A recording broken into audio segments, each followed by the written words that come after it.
Welcome, welcome. We are live and direct with the Street Fighter 6 launch tournament here in Riverside Game Lab in Riverside, California, my hometown, and it is amazing having all these wonderful faces here with us for some good day one Street Fighter 6 action. What's up, what's cracking? My name is Kraken Atkins, and I saw all these wonderful faces around, these legends, and I'm on the mic with one. Would you mind, introducing yourself, maybe? Thanks, man. Yeah, no. Ultra David here. I'm really happy to be in the venue. It's my first time being in this venue, and my first time being in Riverside in probably a decade, I would guess. And I really like this little downtown area that's going on here. This is super nice. Lots of little businesses and restaurants, places to eat. We're in, as you said, Riverside Game Lab, which is an arcade that also has a bunch of drinks and food, and that also will have a tournament today that we're going to get into pretty shortly for Street Fighter 6. Yeah, absolutely. I was looking at the bracket. I mean, I've been checking the bracket all week long. It's crazy how it's been exponentially growing. Earlier this week, there was around 50, and I was like, oh, yeah, that's a pretty decent side. We'll probably get a couple more people. And I checked it last night at 70, and now we're at like 100 plus. Like, it's just... broke 100. Yeah, it's really cool seeing a lot of faces around. A lot of... You would expect this tournament naturally to attract a lot of the Street Fighter 5 crowd that we'd expect from like the Woods Night Fight days. So like Alex Myers, Chris T, Brent. Sure. But it's attracted a lot of our local scene from like other games as well that run here at Riverside Game Lab. So a lot of Strive players are here. That's awesome. And I'm really interested to see kind of like those clashes go on. Yeah, and last night I had a chance to go over to another local that we have in SoCal at Burbank, and that had all sorts of players who I have not seen in 7 years since Street Fighter 4. Right? Oh my gosh. Who didn't feel Street Fighter 5 for whatever reason, and are really feeling Street Fighter 6. And so, yeah, lots of faces that I'm super, super happy to see are back. So, again, thanks a lot for watching. Thanks a lot for checking it out. We're starting out with JP and Marissa. Yes. Oh, okay. Lankiness. Yeah. So yeah, Lankiness I recognize as a mostly NRS style player. Yeah. I find it very ironic that he's on JP. Dude, that makes complete sense. Right? this character, and I think a lot about this game, feels like it does have NRS influences. I mean, look, I don't know what their dev cycle's like. I don't know if that is actually like the thought process behind it. But as somebody who's played those games a lot, I see a lot of overlap with JP and MK and Injustice especially. I can see it. Right now, Lincoln is doing a fantastic job of maintaining a good amount of space control. Back up against the wall, but really what's making the difference is just throwing out these constant projectiles, catching low, catching overhead. You see that spike. Okay. That brought her down to just a bar and a half of drive, though. Okay. Universal, I love the name. You can see Lankiness with complete awareness of the situation there. They've been playing with their back against the wall the entire time. Marissa finally navigating the space, was going to threaten that drive impact, but Lankiness just jumping over, avoiding that stun. Already in danger zone. Already here in the corner. Yeah, you can see... JP does have a good reversal. I like his reversal. It's a little unorthodox, but it's very useful. Yeah, especially with that EX version, being able to get through throws. Yeah. Oh, there it is. Is that a perfect... Oh, man. All right. Well, round one was a struggle, but then round two, I think you can really see what Marissa's capable of. Yeah, just super big turnaround. You can see Lincoln is trying to be a little bit more solid about holding space, having Universal dig into some other mechanics in order to get in there. But EX Superman punch, nothing, first game. Anything to get back to mid-screen, back to the neutral for him. In trouble. Yeah, this is big. Oh, okay, we let it rip and we let it fly. And do it. Get out of that bad situation, absolutely. Yeah. Has the corner even. Yeah, 2 bars available as well, so I mean, potentially on the next hit confirm, can maybe confirm it to a kill! Bishop for the drive impact. Best counter to drive impact is a drive impact, but a drop combo from Universal. Wow. That did cause a burnout, however. Oh, is this on reaction? Is this going to work? Okay. Well, it did end up working. Yep. A little unorthodox way to make it happen, but Lankiness takes game one. Yeah, absolutely. I think the real difference maker here is like Universal has the right ideology, right? Just like taking it easy, trying to navigate your way in, utilizing like drive rush and such in order to, navigate the space in which she's trying to control. But doing it this way is what's being more beneficial, where it's just like utilize this armor and like making this back up against the wall and not sitting on the life lead. There it is, the EX reversal we were talking about. Still though, in this bad situation. Yep. I really like Universal's pressure when he gets in there. You can see this is basically a battle about whether Marissa's in or not. Ooh, okay. Spacing out against that Superman punch this time around, but back throw makes sense to me. It's coming. Yeah. Backing off right there. Is this into the corner? Nice work. Yeah. So corner pressure available, not for long. Okay, but yeah, just right back in there. This is massive. Ugh. Oh, that, there were 2 bars. Okay, so again, escaping the corner. Oh, big opportunity yet again. Oh my gosh, yeah, it has this corner position. Pretty much anything can do it. Oh, and just, that's been a common situation I've been seeing. Lincoln is trying to navigate around the Uni reversal. Back throw, get back over there. You want to get out of the corner. Of course, you don't want to be there.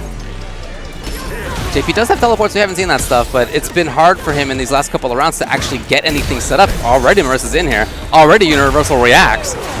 Yeah, one of the big differences that I'm seeing in this Game 3 and Game 2 in comparison to Game 1 is like Universal is constantly throwing options at Lankiness, and Lankiness doesn't have all the counterplay available yet. Like anti-airs haven't really been there, no teleport, right? And so Lankiness is kind of getting overwhelmed. You see another perfect right on the board there for Universal. That is something I've seen a lot in Street Fighter 6 so far. Somebody will get a perfect and then the next round's totally different. It's just a very snowbally game. Right. Beautiful drive impact here from Universal, but we're going to get another one of those Universal Supers. Lincolnus, not out for any position, he's just going to try to hold the ground. Here it is, from the deep. There it is. Aquaman style. Yeah, these are trident tosses. These are from the deeps. Okay. Still learning a lot. I wonder if there could have been a conversion there after that knockdown. Right. Okay, lots of jabs being thrown out here. Lincolnus, yeah, it's just time and time again playing that leapfrog. I want to get out of the corner. No, I'm snatching right back. There's a CA. No, just level 1. This time throw out of the corner. Innovative. Uh-oh. All right. There you go. I mean, again, the question was, can JP keep Marissa out? And in a couple of those rounds, the answer was yes, but as it went on, it was just harder and harder. Yeah, it's rough stuff. I mean, like, Marissa, I thought the core concept like Fireball Uppercut, you know? Sure. Yeah, I think he's in a very, very interesting state. And I'm very happy to see that they have differentiated them more. All right, well, anyway, we're not going to see Ken. But I think Chun is a very interesting character in this game, too. Every character that is back is different in some significant way. Right. And Chun is a great example of that. She has tools that she's never had before.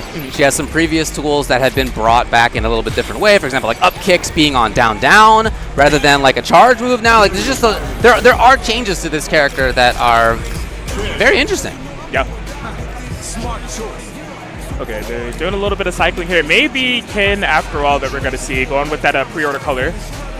Ah, they already got the colors. Let's go. Hell yeah. I'm going to make a hard read here on what the situation is and say that someone's like confirm button is like switched up or what they're usually used to on console potentially. I'm not sure. We'll see. We'll see. We'll get in there shortly. Yeah. But yeah, thank you all for joining us again. You know, the Street Fighter 6 launch tournament here in Riverside, California, Riverside Game Lab, twitch.tv/Avengers. It just feels right, you know, having Kevin Ha run one of the main streams here. You know, they've been holding it down with a bunch of the X Factory tournaments here for Marvel 3. Right. A lot of people that usually sign up for those tournaments are here tonight as well. And it's just a really nice melting pot of a tournament that we have here. All these different scenes being represented. I love it. Yeah, if any of you are in the area, I really encourage you to come down and hang out for a while. It's going to be a fun day. All right, what are we going to do here? We got Ken. Got Jury yet again. Maybe we'll see. Look, it's a new game, and not only are you learning how to play the game and the gameplay in the actual video game, but also you got to learn how to do the menus. Yes. That's a new thing, you know? It's a learning curve in itself. It is. Now, Jury is a character that I have not been exposed to a lot through beta time, through live time. Have you fought that character a lot? Like, what is kind of like your insight on Jury? I have not, and I don't have any insight on Jury. Yeah, so I played one of the betas, and I didn't play the last like open beta, and I have not been a cracker at all.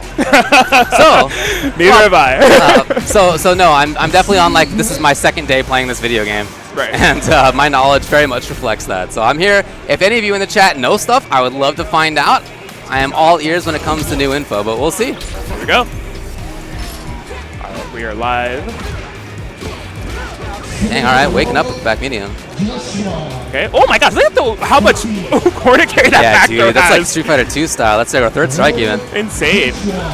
Again, same idea on wake up. Oh, wow. Back to the wall. However, almost burned out as Ken as well. Not gonna matter. Yeah. Solid movement there from Monkey AF, fading out the throw, able to capitalize. Really interesting usage of the anti-air drive impact there, right? Like, given it was the corner situation, able to find that stun. T-Skill's not ready for the reaction. Oh, not quite there. Ooh. Is Crumple? No, not even against the wall. Doesn't matter. Here we are. Okay. Jesus. Yeah, so kind of seeing the other side of the coin here, right? T-Skills responding with the perfect. Monkey AF having such a very dominant one-sided round, looking super comfortable on offense, but now getting a little bit more challenged on defense. Yeah, very preemptive. Here's a chance now for T-Skills. There have been a lot of wake-up buttons on Monkey AF's side, not there. Right. Okay. Oh, yeah, block drive impact in the corner. Gonna have to hold that stun. Not a full combo conversion, and there's that can back throw. Yeah, reading again. The preemptive stuff's looking pretty good. T-Skills trying to make sure this happens. Okay, yes, we've seen it. Yes. And I really like that for Ken. I think he's got a great option in there. The drive rush low medium seems really good. Could be it. Yeah, we got CA. I like it. There we go. Spend it all just to make sure to get the finishing touches, seal the deal. T-Skills X going up game 1. Yeah, and I think a big difference maker here is, like, although the combos haven't always been there, they're getting something for these drive attacks in the corner. Right? Dude, it's day 2. Yeah. Have a combo and make sure that you can do it. You doesn't need to be the coolest combo, all right? We don't need to see whatever your cool training mode stuff is. We want to see that it works. Like, that is of utmost importance on day 1, day 2. Yes. Efficiency and consistency. And that's there right now for T-Skills.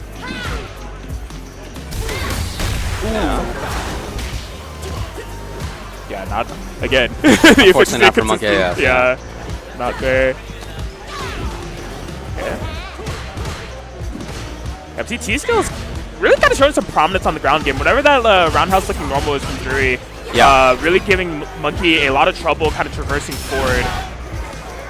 Ooh, the V-reversal or whatever alpha counter's called in this game. I don't know. It's an option I forget about, honestly. Yeah. Like, a lot of things going on in the system. Yeah. To keep in your mind. Okay. Loving these air-to-air jump medium kicks Monkey that's been able to find from time to time. Yeah, I think that's the preference rather than DP. Again, trying to get the knockdown. And it works. Is it enough? It's not. But it will be now. All right. Yeah, everybody's coming into this with their own ideas about how to handle these subsystems. I think it's one of the beautiful things about it, right? Like, the fact that the drive system not only controls so much of the mechanics that you have within this game, but also you start with the full bar of it. Yeah. Everyone's going to approach literally from the time that the round counter says fight, their round start differently, their pressure differently. Like, it's going to impact so many parts of the game. You're walking into the building ready to party. It's not like the party's only late at night, you know? Yeah. You're in there right away. Okay, we're seeing some drive rush combos here from Monkey. Oh, couldn't find the ender. This could be kill. All right, nice work. All right. Not dropped that time. So staying alive here's Monkey AF. Hello! Pretty much exactly as we said, right? Everyone having those different approaches when it comes to those round side situations. You got full bar, might as well spend it. Okay. Could be all the way into the corner. Yeah. I was actually interested if T-Skills was going to spin the CA there, right? Because, I mean, it's like, that's all that bar is for. You know, do you cash out the damage now or make sure you confirm a kill later? I don't know. I think that's what he's hunting for now. Very safety-first game plan. Burnout's coming. There it is. Yep. Yikes. And that could be, should be, will be the set. T-Skills going to take it. There it is. Yeah, T-Skills showing off with the Jury. The CA so nice. We got to see it twice. Yeah, it's first. There you go. Yep, that'll be that. GG's. Taking a look there at the background. Yeah, seriously, I was talking with both of them a little bit earlier. They've both been playing a lot over the last day or so since the game's come out. I think it's going to be Ken and Cammy. Yep, there you go. Neat. Dude, this feature is so great. I love it. It's so gnarly. We're all going to have, like, our thing that we do. Yeah. As the match loads up, you know, we're going to have our direction that we prefer, whatever face we want them to make. That's such a nice little mark of personality. Dude, I love it. Because, like, the only time, or, like, the last time I can remember seeing something like that is in Soul Calibur 2. Yeah. Right? When it loads up and you have your little, your quote that you want to say, but I love the zaniness of this game at times. Totally, yeah. There's a lot of personality in there. Oh. Jake, very strong player. Oh, wow. Oh, okay, it stays in front. I don't know how any of these supers look on block yet. Right. Okay. Yeah, Jake able to close it out. I lost the tournament match yesterday in part because Ken did a wake-up super, and I blocked. But then I didn't know that he does an attack, and then he does attack, attack, attack after that, and that's like got it in between. You know, we're all learning that stuff still. It's fun. Yeah. Oh, beautiful whip punish on the attempted flip there from Cammy. All right. Romanova playing really squirrely, trying to get out of these situations that Jake's trying to put her in. Yes. Ooh. Super sick that they brought that back as an actual legit option. Yeah, I love that, right? It's not an option you really saw in Street Fighter 4. Street No. Fighter 5, like, the dive kick variant of it was nice, but none of the options. Right, you won't go for the grab very often, that's for sure. Yeah. So pretty cool to see that that's made a return in an effective way. Jake trying to hold onto this spot. I believe that's safe. I was told that is safe. The little slidey slide. Okay, yeah, I was about to say, Jake needs to be careful about the burnout, but I mean, they have such a big life in here. Maybe just feeling confident they can close it out. No drive kick needed, and there it is. I think that's right. Yeah, I think if you have a huge life lead, and if you're up against a character that doesn't get, like, you know, it gets some advantage certainly when their opponents are burnout, but that's not like the character archetype like some of these characters are. Right. Putting yourself in burnout, I think, is completely fine. I think it can be okay. Yeah, the thing I would be interested to see in this game, too, is how Romanova kind of adapts around this mid-game, right? I do think Jake has been mixing up really well between, like, fireballs and throwing out normals, and now we see a little bit more drive run coming into play. Yeah. But I know that Cammy has, like, you know, the classics, EX Spiral Arrow, maybe Projectile Linval to dig through, like, these keep away games, so... It probably is. I don't know, but, like, I would guess. Yeah? That's all I got for you right now. Again, goes with the burnout to try to maintain offense, and it worked out. All right. Jake, Ryan. One round away from moving on with this Ken Masters. Romanova. Okay. Ooh, what a whip punish. He's here trying to battle back, just does not want to get put next to that elephant. That elephant is the bad spot. All right. Yeah, drive rush before him off the crouch medium kick. Ooh. What was that? I think that was Drive Impact, right? Oh, okay. Yeah, it looked like a really funky animation. Yeah, it did. It did.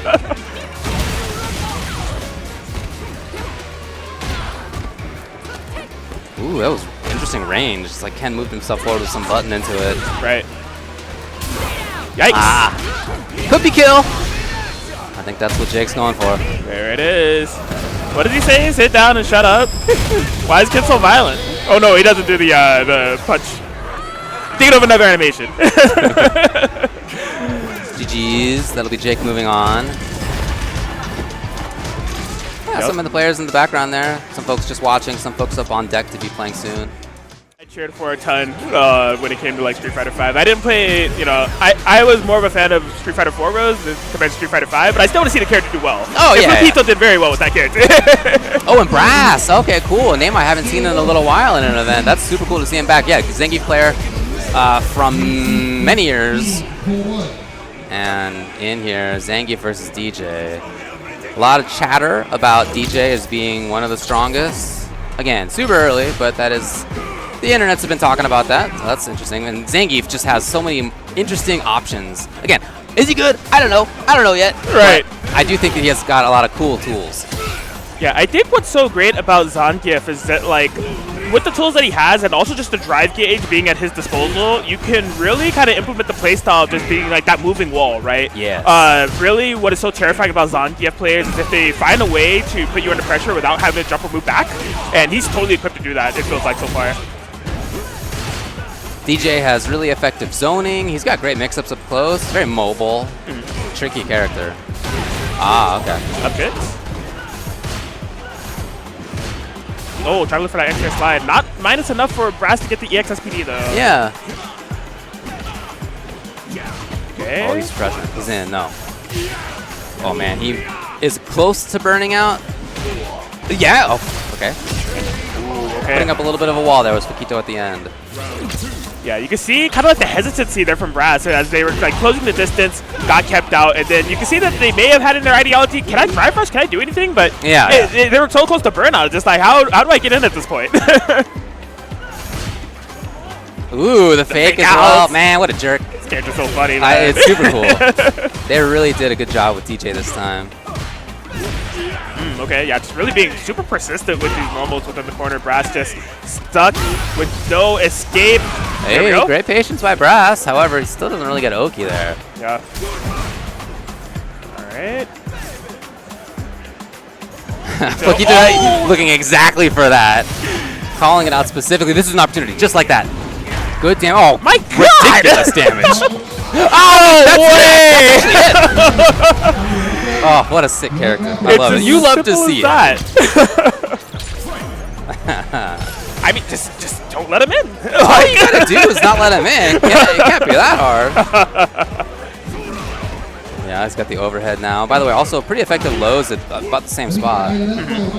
What's also super sick about that overhead, I have a buddy that's been playing Gears. It's pretty good at catching up backs. Yes. Yeah, which is like nice, because like you think about it, you're just like, I don't want to deal with the high-low game from the grappler. And he's just like, nope, scoop you out of skies as well. Yeah, no, you're right. You're right. Bruh? Oh man, this is gonna do a lot. Level 1 afterward? Or what do we got? What do we got? EX maybe? Yes. I'm with this, okay. Oh, that is a grip. He's coming. He's coming. Wow. Wow. You know, in round number 1, it looked like this was going to be a smushing by Flaquito, and Brass, those 2 big SPDs in second round got him way back into the game.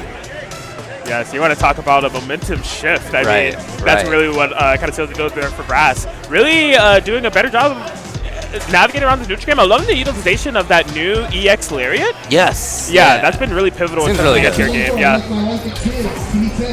Fast. Decent damage. Oh, armoring instead.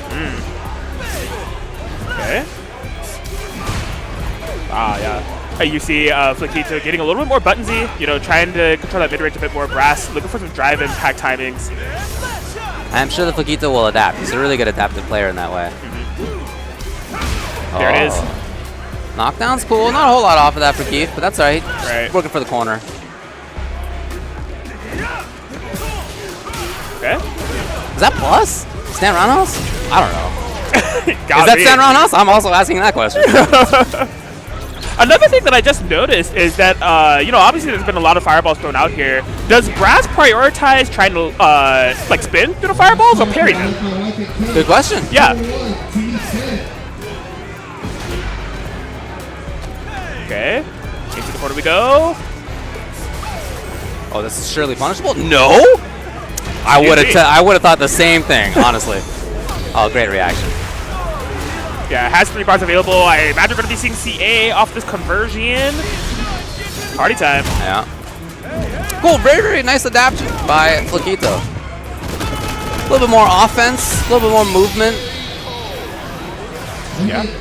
The keys to success there for Flaquito, which is awesome, DJ. Like, kind of dipping back more into the control that we saw from the round 1 of this match. That made us think it was going to be so one-sided. That's right, yeah. But I would not count out Brass. No, yeah. I remember Brass being a strong player and adapting well on his own. Right. Okay. Oh my god, yeah, this drive record being absolutely menacing here from Flaquito. Beautiful jungle hum they were able to find. That throw situation yet again. What a backdash. That's not punishable either. Wow.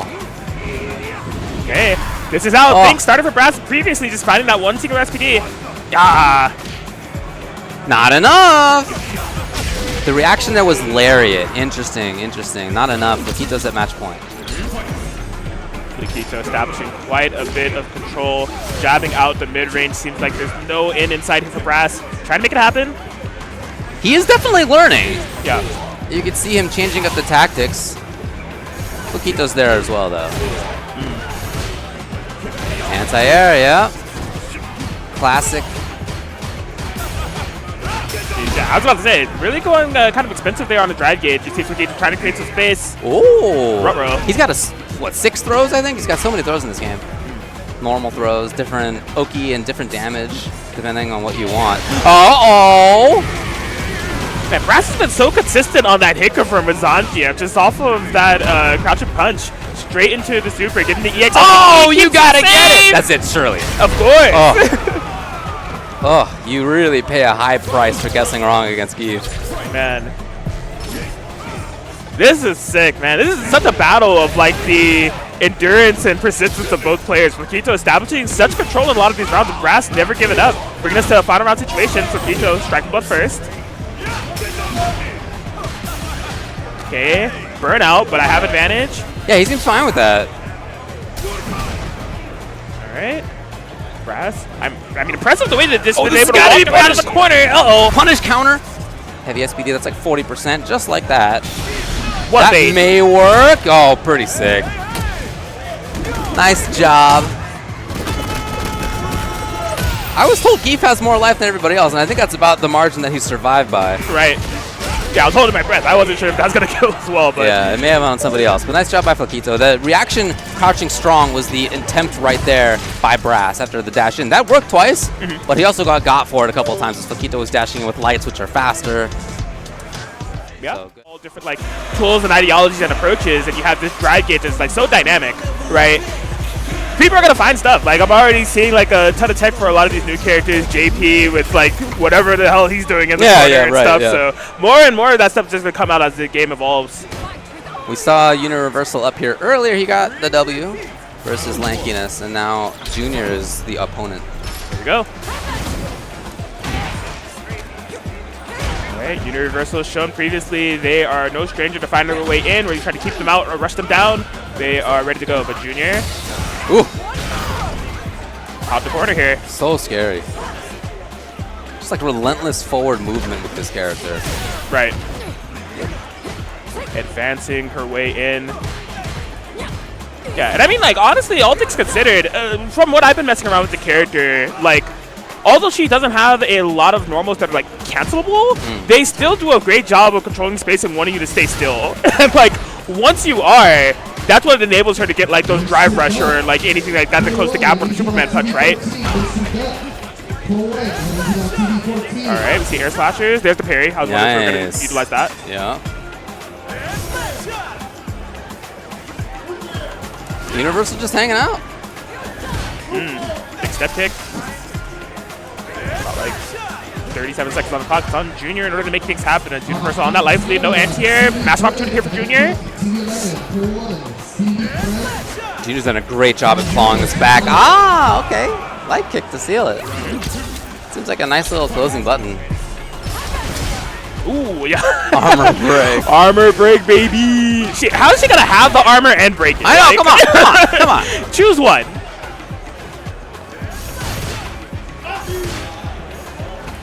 Oh, That is going to kill everybody. Oh, no. Jeez. That's so good. That's sick. I love it. Oh my gosh. Oh, pausing burnout. Okay. Yeah, although like the drag gauges are telling a different story, Junior has been able to chip away at Universal quite a bit. Universal trying to make a massive momentum shift to make that happen with courtesy of armor, but Junior on top of their toes, on top of their game. Looking a lot more confident in that round in the first round. That's it, though. Ah. Knockdown right away, back to the chains. What a parry. Ooh. Yeah, still can't find a way out. Sitting in about like half-life here. Terrifying situation to be in. Okay, nice battle out. We have not seen an anti-air from Universal. Yeah.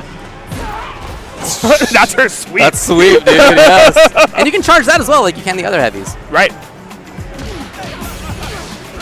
Okay. Wow. Ooh, Okay. fancy. Okay. Word? Wow. Suddenly, this burst of offense from Junior. Yeah, we literally went from coast to coast, east to west. for real. Just from sheer offense. Oh, it could all go south. Okay. Either way. Are we gonna juggle point? No. Oh, yeah, I was curious too. Ah. What a brave step forward for the grab by Universal. What bravery in the end. Yeah, I'm excited to see how this set develops, though. Junior is showing off a lot of stuff here that is like, oh, they're going to character select? No. Maybe there's a cool down, but I want to see more of this DJ. Yeah, I'm with you. Yeah, but like just the overall anti-air game that they're showing, the mix off the drive rush knockdowns that they have available, opening people up. It's a very like solid game that it looks like they're showing and implementing. It's just going to be a matter of playing around Universal, it feels like. Might have just been the buttons were wrong. Is that what's happening here? Potentially. As we said, navigating menus is a matchup in itself For when it real. comes to these day one games. Gotta learn it. in the first round, it seemed like he wasn't ready. You know, it seemed like he was just kind of getting caught by stuff. We didn't see much offense. We didn't see much zoning. His challenges didn't seem effective. But as this goes on, even though he lost the first game, I do like more and more of what we're seeing. Yeah. Another thing that you had pointed out that I had noticed as well is like Universal's lack of anti-airs. Yeah. And I mean, Marissa's definitely equipped. Her crouch heavy punch, that alone is able to get you a lot of good anti-air coverage, but she also has like a quarter circle back fierce and things of that sort. So, you know, Junior wants to find another way to overwhelm the character. You know, testing those jumps might not be a bad idea. What's quarter circle back fierce? It's her little uppercut. Okay, sure. Yeah. Was that the attempt? I'm not sure. I did not catch it.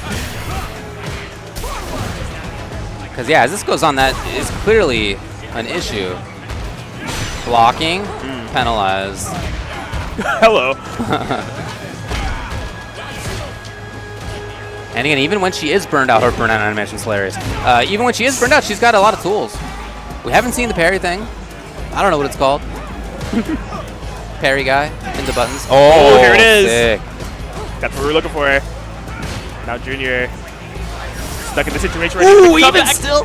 That was so fast on the recovery. Oh my gosh, yeah, you see Junior trying to play around with these fireball feints, trying to bait out a jump from Universal. There's been a couple of them. Junior can't block. He can't block. Yikes! Oh! He can't. I mean, you're stuck in that situation. And I think Junior knew it too because they got hit out of the air there. They were trying to jump away. They're like, I'm in danger, but I'm in danger. okay. Looking out.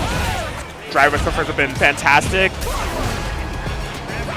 Oh, yikes. Oh, This is scary. boy. That drive gauge. My God. Deleted. That is terrifying. A character that can, like, you know, kind of divvy up her pressure to say, like, okay, do I want to go for, like, strike throw, or do I just want to drain your drive gauge, put you in burnout, is even more terrifying. Like, my God.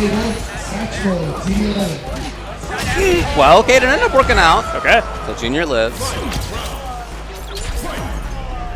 Can Junior take another one here? Like I said, like their overall mindset, but Universal has been a bit overwhelming so far. Oh. Nice bait. That's money. Like you said, that's gonna be like working for like at least like the next couple weeks. Absolutely. Like, We're all gonna get got. Okay. I think this causes auto corner too, right? Let's see. Yeah, based off the animation, it feels like it. Oh man, first in the burnout Yeah, as well. it does. Ooh, that's very scary. However, there's a CA, so you get the full jump in. Oh no! Oh no! The training with combos. Okay, but Universal. Junior's got to make this full comeback here. The start in. We've seen it. Great block by Universal. Be able to take it 2-0 over Junior. That CA situation for Marissa is very interesting. The amount of like rewards that Universal got for routing into that combo was insane. Like the forced corner and then also forcing the burnout, and then that's what enabled him in order to find the drive impact afterwards for the stun. It's just like, what could you ask for? I think that's 1.5 bars of drive gauge that you cost the opponent when you. That he started with, but he was also a pretty prominent Grand Blue player, like in early parts of that game. If I'm not mistaken, he was on Fairy, so it's just like I've seen him play a lot of different types of characters. If this is right, he may be on JP. I guess it is, and Lucan is a player who was really, really good in Street Fighter 4. I actually just saw him at Combo Breaker playing in the Street Fighter 4 tournament there. So he's somebody as well who didn't really gel with Street Fighter 5. He's played Ryu forever as far as I know, so I'm not surprised to see him here again with the same character. Here it is. JP, such a sick design, man. Ooh, parry, all right, Lucan. Yeah, this is what we need. Ooh. Okay, you can see Julio kind of cycling through all the space control options that JP has to throw off the parry timings, right? Nice. Oh, sick. Trident scoop into from the deep. All right. That's trying to work their way in. Hello? What are we doing? That was sick. Funky stuff. Julio with the space control. Yo, what a shimmy. Hey, Lucan. Oh! No, even grabs. As we mentioned before, even grabs. That's some real NRS stuff, man, where the armor is also against grabs. Right? I'm into it. situation it creates afterwards so unorthodox too. I feel like that's going to be another thing that players will have to get used to, because Sure. like you're already in the mindset of like, okay, I'm on the offensive, and it's one thing to react to like getting reversal, whether it be like a parry or DP, but that one instantly like it's putting you in a restand situation, and then there's orbs coming at you directly. Like the mindset shift you have to be making the moment is insane. For sure. All right, so Lucan. Oh, able to find a massive jump in here. Has the resources to spin. Gonna be go for that drive rush, but could not quite combo to the CA. Julio in a bit of trouble, but doing a good job finding a way out. His massive drive impact.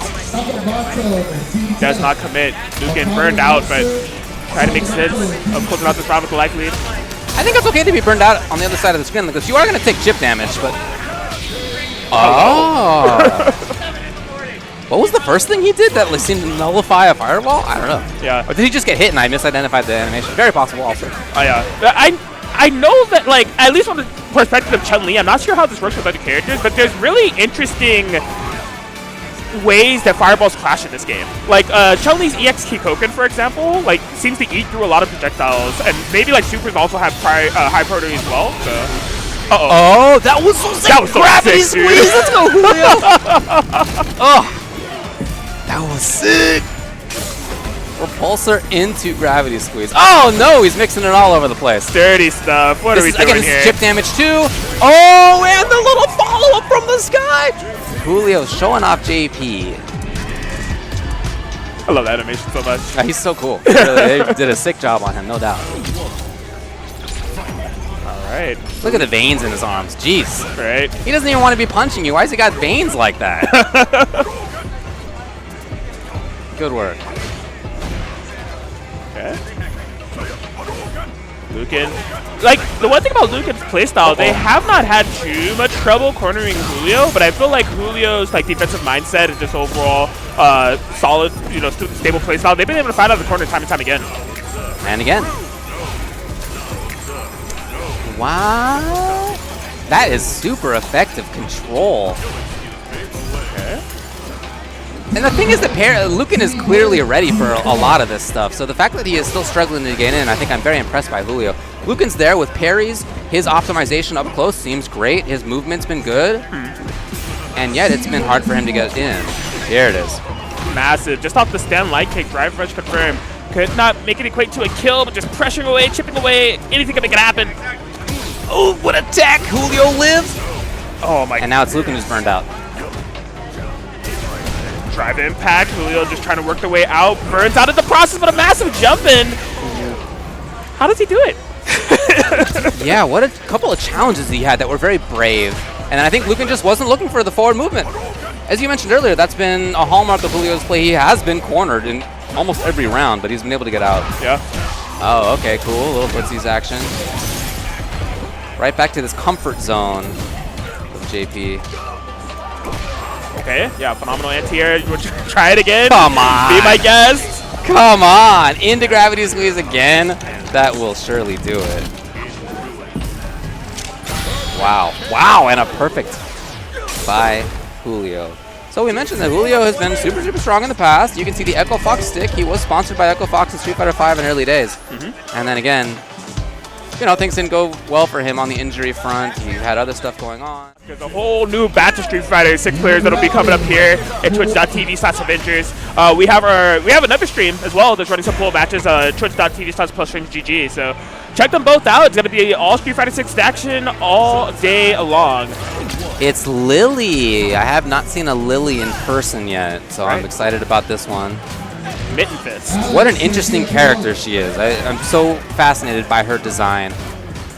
You know, I'm a big grapplers guy, but I also think it's super sick that it's like small character is grappler. It's just rare in fighting games. Right. Super cool idea.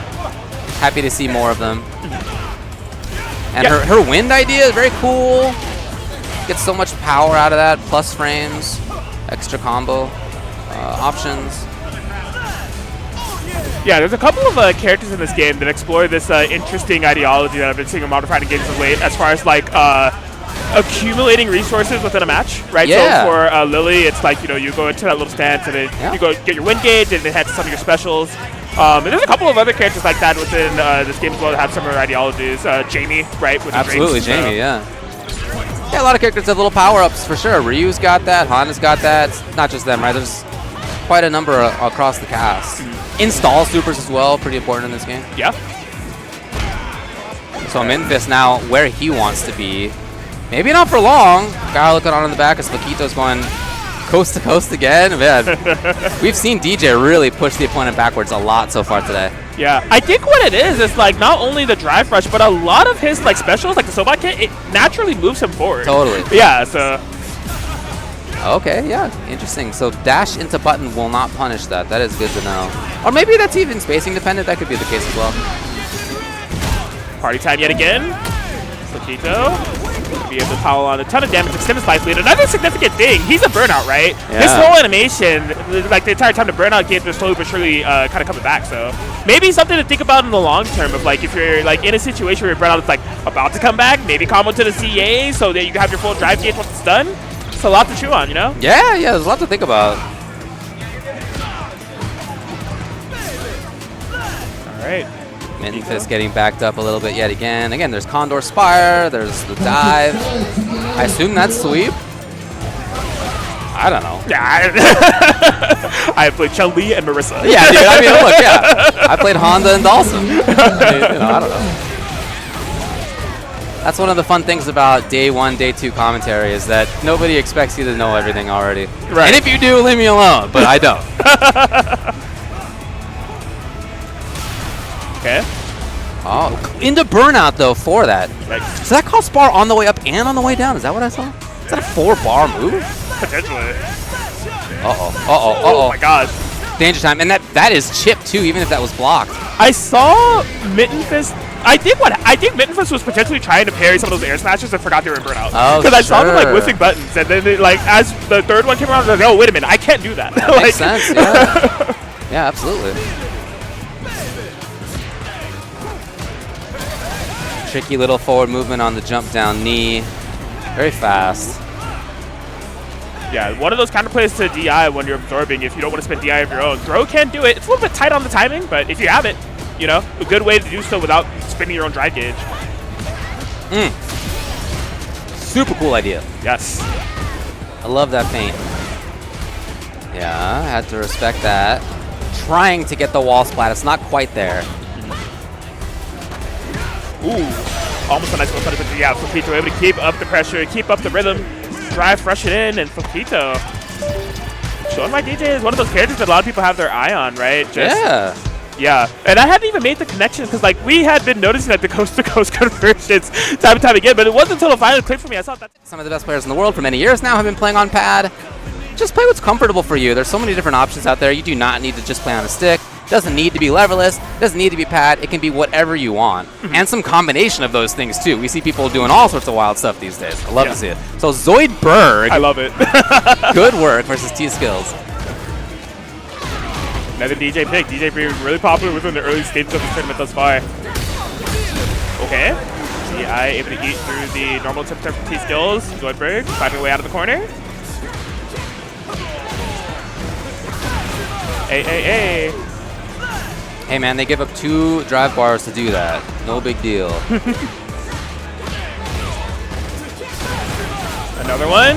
Yeah, Zoidberg has to be careful if they're going to dip into that yet again. But man, massive punish counter. The throw punish counter damage is super high. Yeah. Yeah, there could be very high damage situations in this game. Punish counter opens up a lot of zany stuff.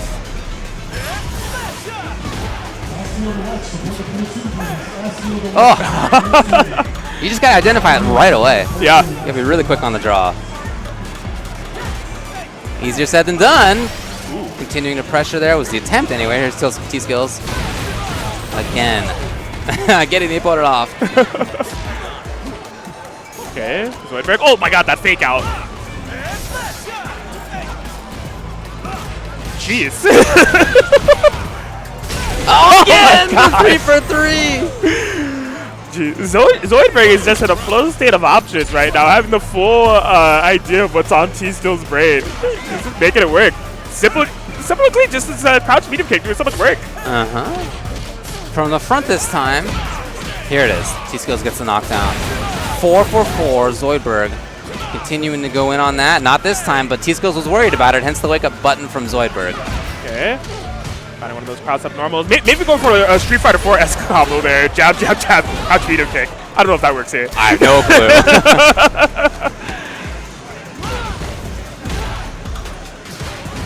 There's some of that. Oh, tricky. Not close enough, though. And as a result, T-Skills could pressure. Yes, splat. CA! Oh, no. That could have been for the kill. Yikes. AC Zoidberg just trying to utilize everything that he can to find out the situation. That can be safe, it looks like. That's cool. Yeah. This is tense. Okay. Throw not quite enough to do it. Ooh! Yikes. Ran right into it. Oh, man, down to the wire. And that could have been T-Skills' match, of course, if that had just been combo into CA earlier. Yes. Again, easier said than done. We're on day 1, we're on day 2. My combo with Honda right now is crouching, medium punch, headbutt. I don't know any combos either, so I'm not one to talk here. It's whatever works, right? I mean, like Street Fighter with like when stuns happen, that's subconsciously when you're expecting like, hey, here comes the big damage combos. But you know, day 1, right now, have it all together. Like yet, it will be. It will be that. It will be, yeah. Maybe not right now. Oh, okay. Right for it. That's been a common reversal option there from Zoidberg time and time again, and again. Look, that causes burnout, though, and that could be okay. To get hit by that EXDP and effectively make your opponent into burnout, that may be fine. Great anti-air. Ooh, I wonder if there was a struggle state there. Yeah, it seemed like it. Huh. But I have no clue. All right. T-Skills trying to bring this back. The round start being walk forward for a couple seconds and the drive impact. I'm with it. Oh, that was tricky, though. Yeah. No, I said no idea which side's gonna land on, but like on the layer 1, but the layer 2 of like, is that the light up kick or is that the medium one? Like, I hear you. So T-Skills continues to have a difficult time reading whether Zoidberg's gonna do the wake up or not. There it is. I really like seeing. Well, in any case, Zoidberg right there. No. Ooh. Yikes. Here it is. I like it. Okay, all right. T-Skills X gonna take the game. It's great to see that he's continuing to pressure, even though he's not getting a great read on what Zoidberg's gonna do on Wake Up. The penalty of getting hit by EX up kicks is like, you know, you lose some health, but it's not like you're dead. It's not like that big of a deal. Right. And the opponent loses drive gauge in doing so. Personally, I feel like that is a fine decision to just keep pressuring in those situations. Sometimes you guess right, and if you guess wrong, you got to think to yourself, like, whatever, it's not that big of a deal. Yeah, that's an interesting way to look at it, right? It's just like the constant reversal is kind of limiting your options in the long run. So it's just like, yeah, exactly. Like, if DJ wants to do that, that means that he's not able to pressure or get combos or other stuff, so. Yeah.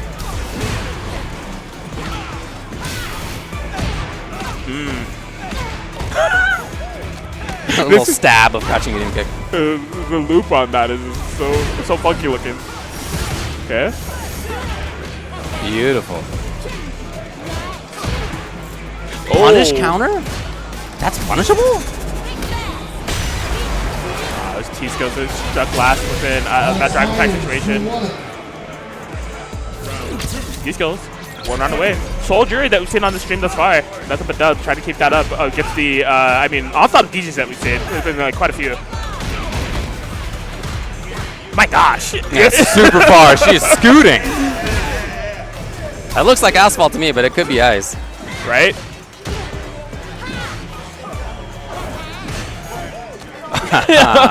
Very cute. They would happen to me too. It's just like, yeah. what are we doing?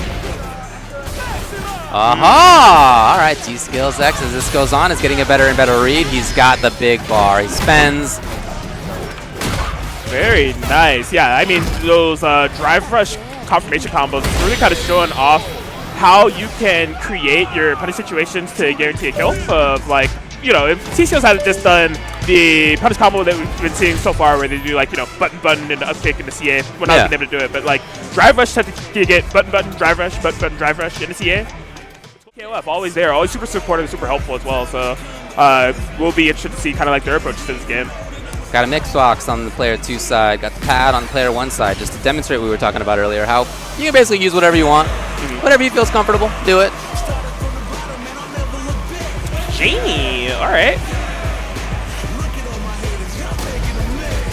Complex character. A Lots of cool options. Yeah. Gotta know how many drinks he's got in his belly.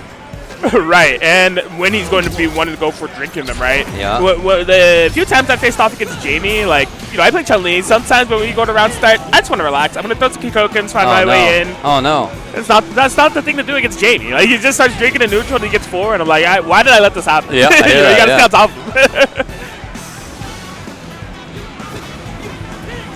Man, top, like, party timer for Coffee. Zany J4 with party stopper on that drive impact. Get me out of the corner, please. A little bit too far for anything else. Coffee's at level 2. I think Jamie's really want to be in level 3 where the command grab becomes an option.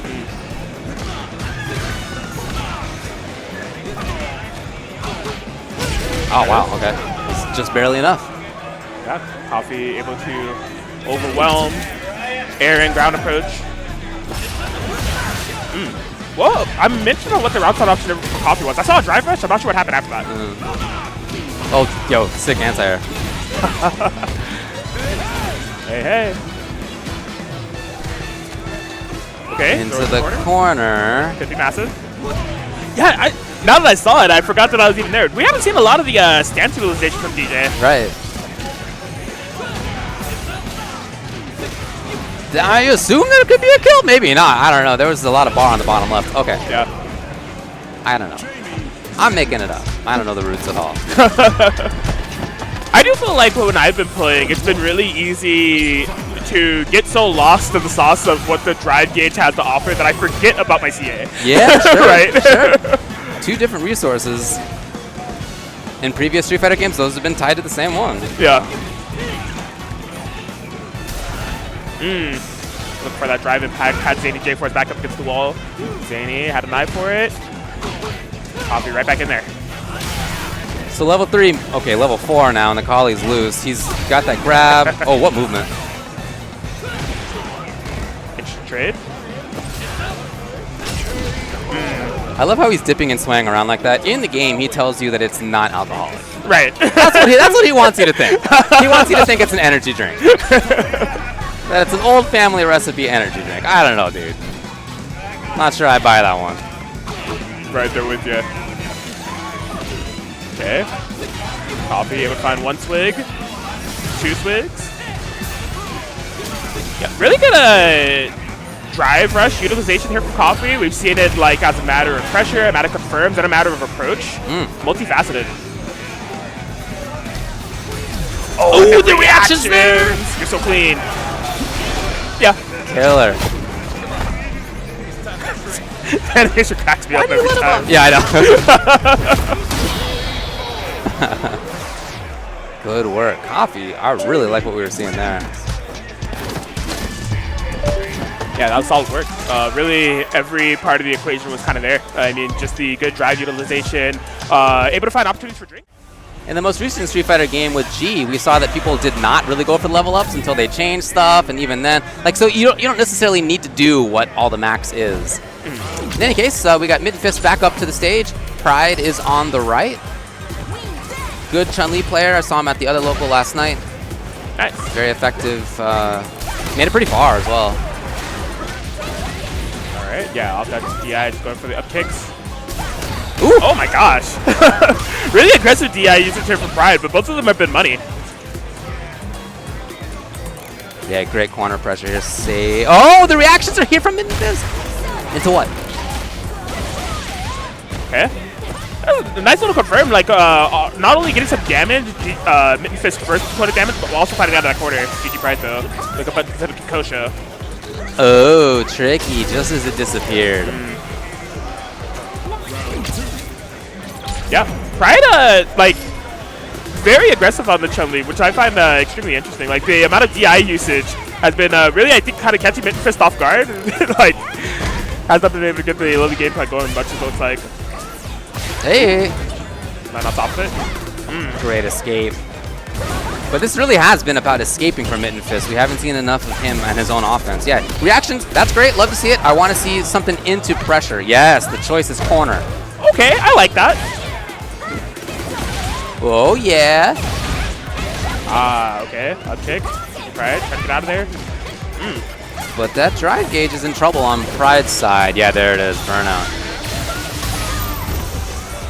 Kikosho. Thanks to Mitten Fist. Ooh, what a massive jump in. Could not quite find the combo conversion. Will that work? Oh, I don't know what to do. Okay, nice choice. Projectile invul, maybe? Yeah, maybe. I was paranoid because I'm just like, when is this gonna end? Can she projectile invul through it? Please don't get hit. Like.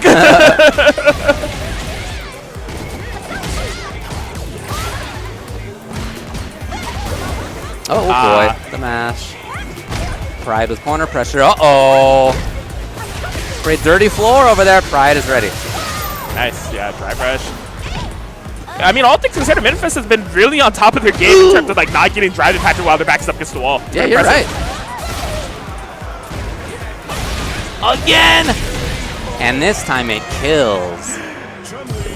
See, kind of like one of the beauties and benefits of Pride, or Chun-Li, I should say, being able to have that down-down input for her reversal.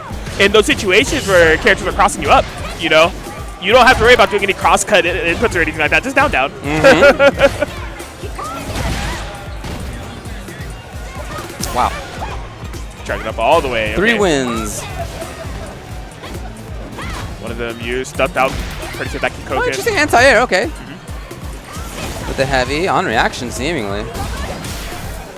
Oh yeah, burnout, and that, I think that's like plus big time anyway. Oh, fancy. What? That was sick. I never would have thought that was coming out of this T-Hawk character. That was sick. Okay. Wow, nice utilization of the Condor dive there. Oh, yeah, she gets a combo of this. Uh-oh. Yeah, not quite having to enter there. Okay. Oh, yeah. Triple Mitten Fist. So Mitten Fist in a pretty good situation. Ooh. Okay, first utilization of the command throw we've seen. Are we going to go for win? Yes. That's pretty nice. Right back into another win. Could get another one. No choices. Oki, pressure. Pride's out of there. But, again, that means fewer resources to do other things. Right. Oh, You win I this like game! that. That was sick. Classic T-Hawk tech. Oh boy, yeah, it's just been a little bit misjudged on the spacing for that anti-air DP for Mitten Fist. Pride with the cross-up. Hello! Oh, that was pretty clever. Difficult to deal with. Again, exactly the right spot to get the grab. Pride is in trouble, and this time does not do the wake up. It's Mitten Fist with SPD. I believe that. So I think that is 1-on-1 now. Yeah, I was gonna say, I think they're tied up. Yeah. Yeah, it's a tied 1-on, yeah. Oh yeah, trying to go for that drive rush down forward heavy kick yet again. Just a little bit misspaced. You know, she has. Although it does cross up, you gotta be careful about utilizing it too close. So.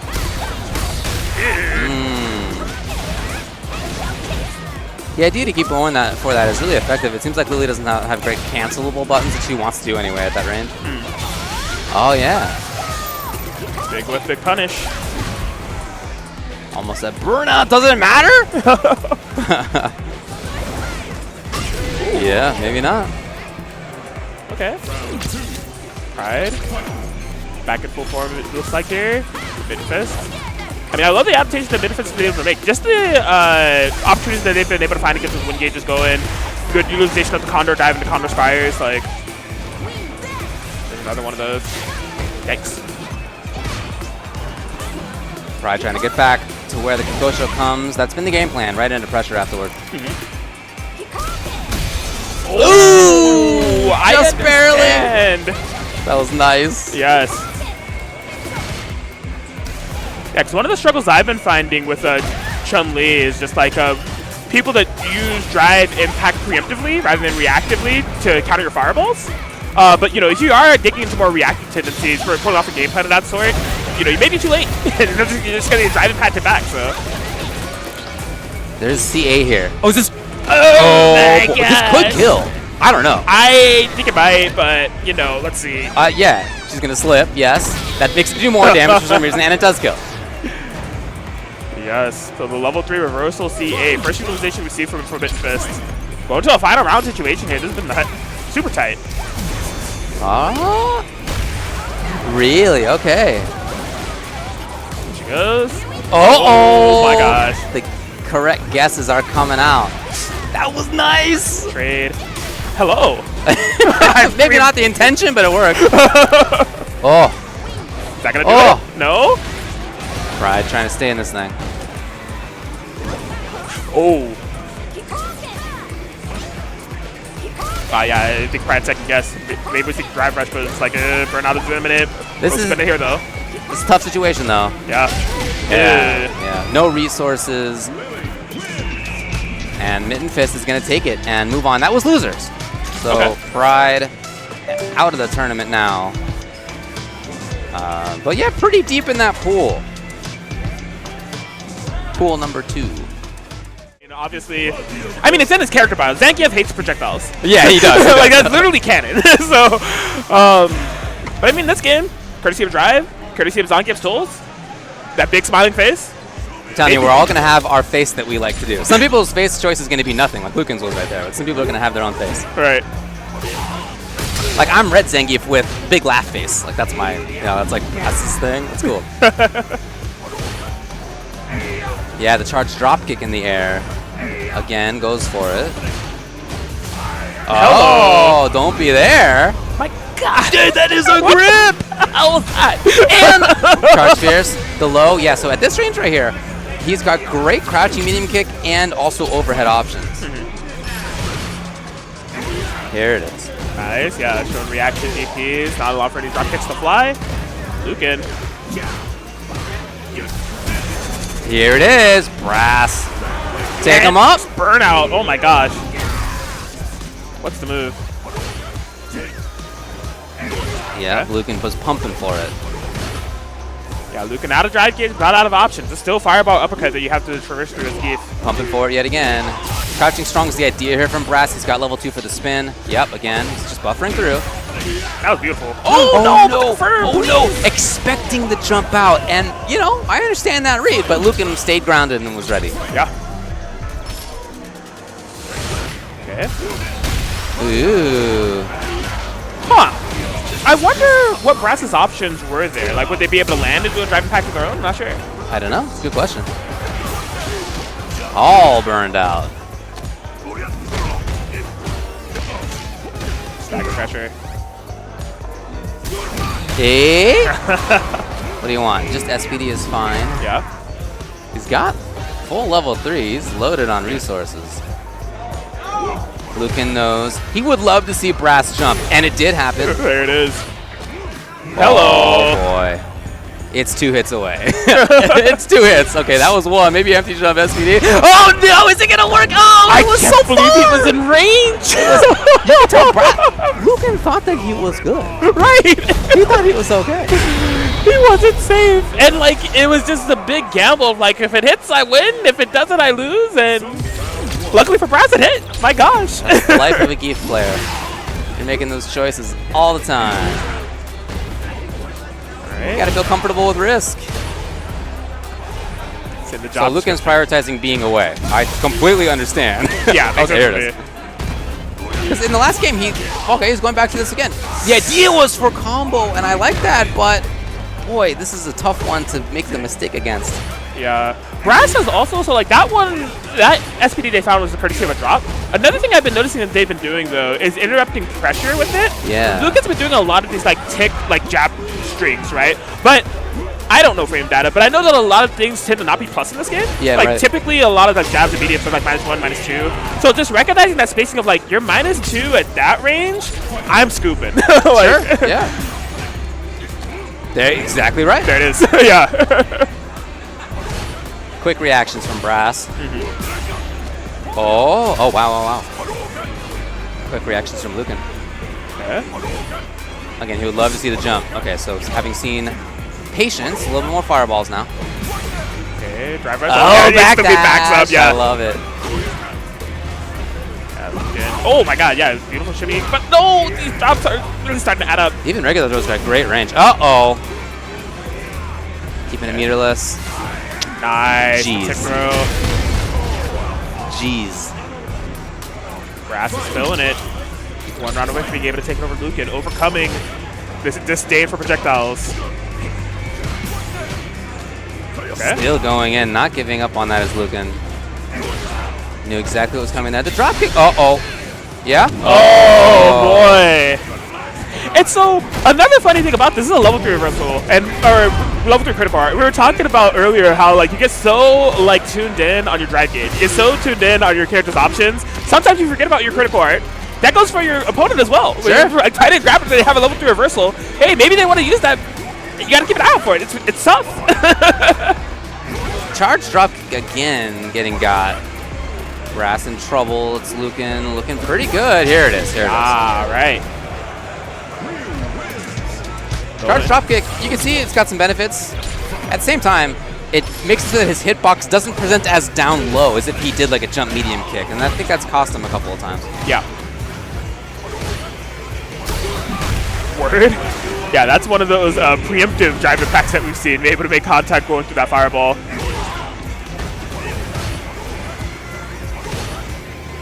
Just the classic walk and block is the idea anyway. Lucan with a nice timing, he's up close.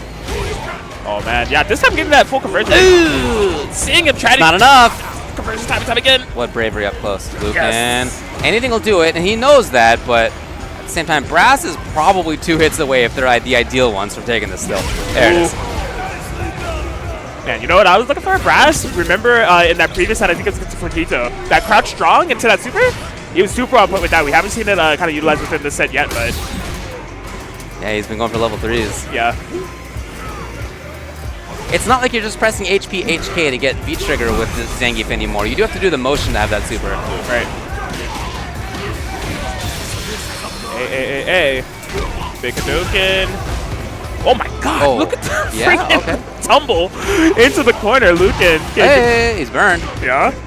He backs off out of SPD range, he hopes. Ooh.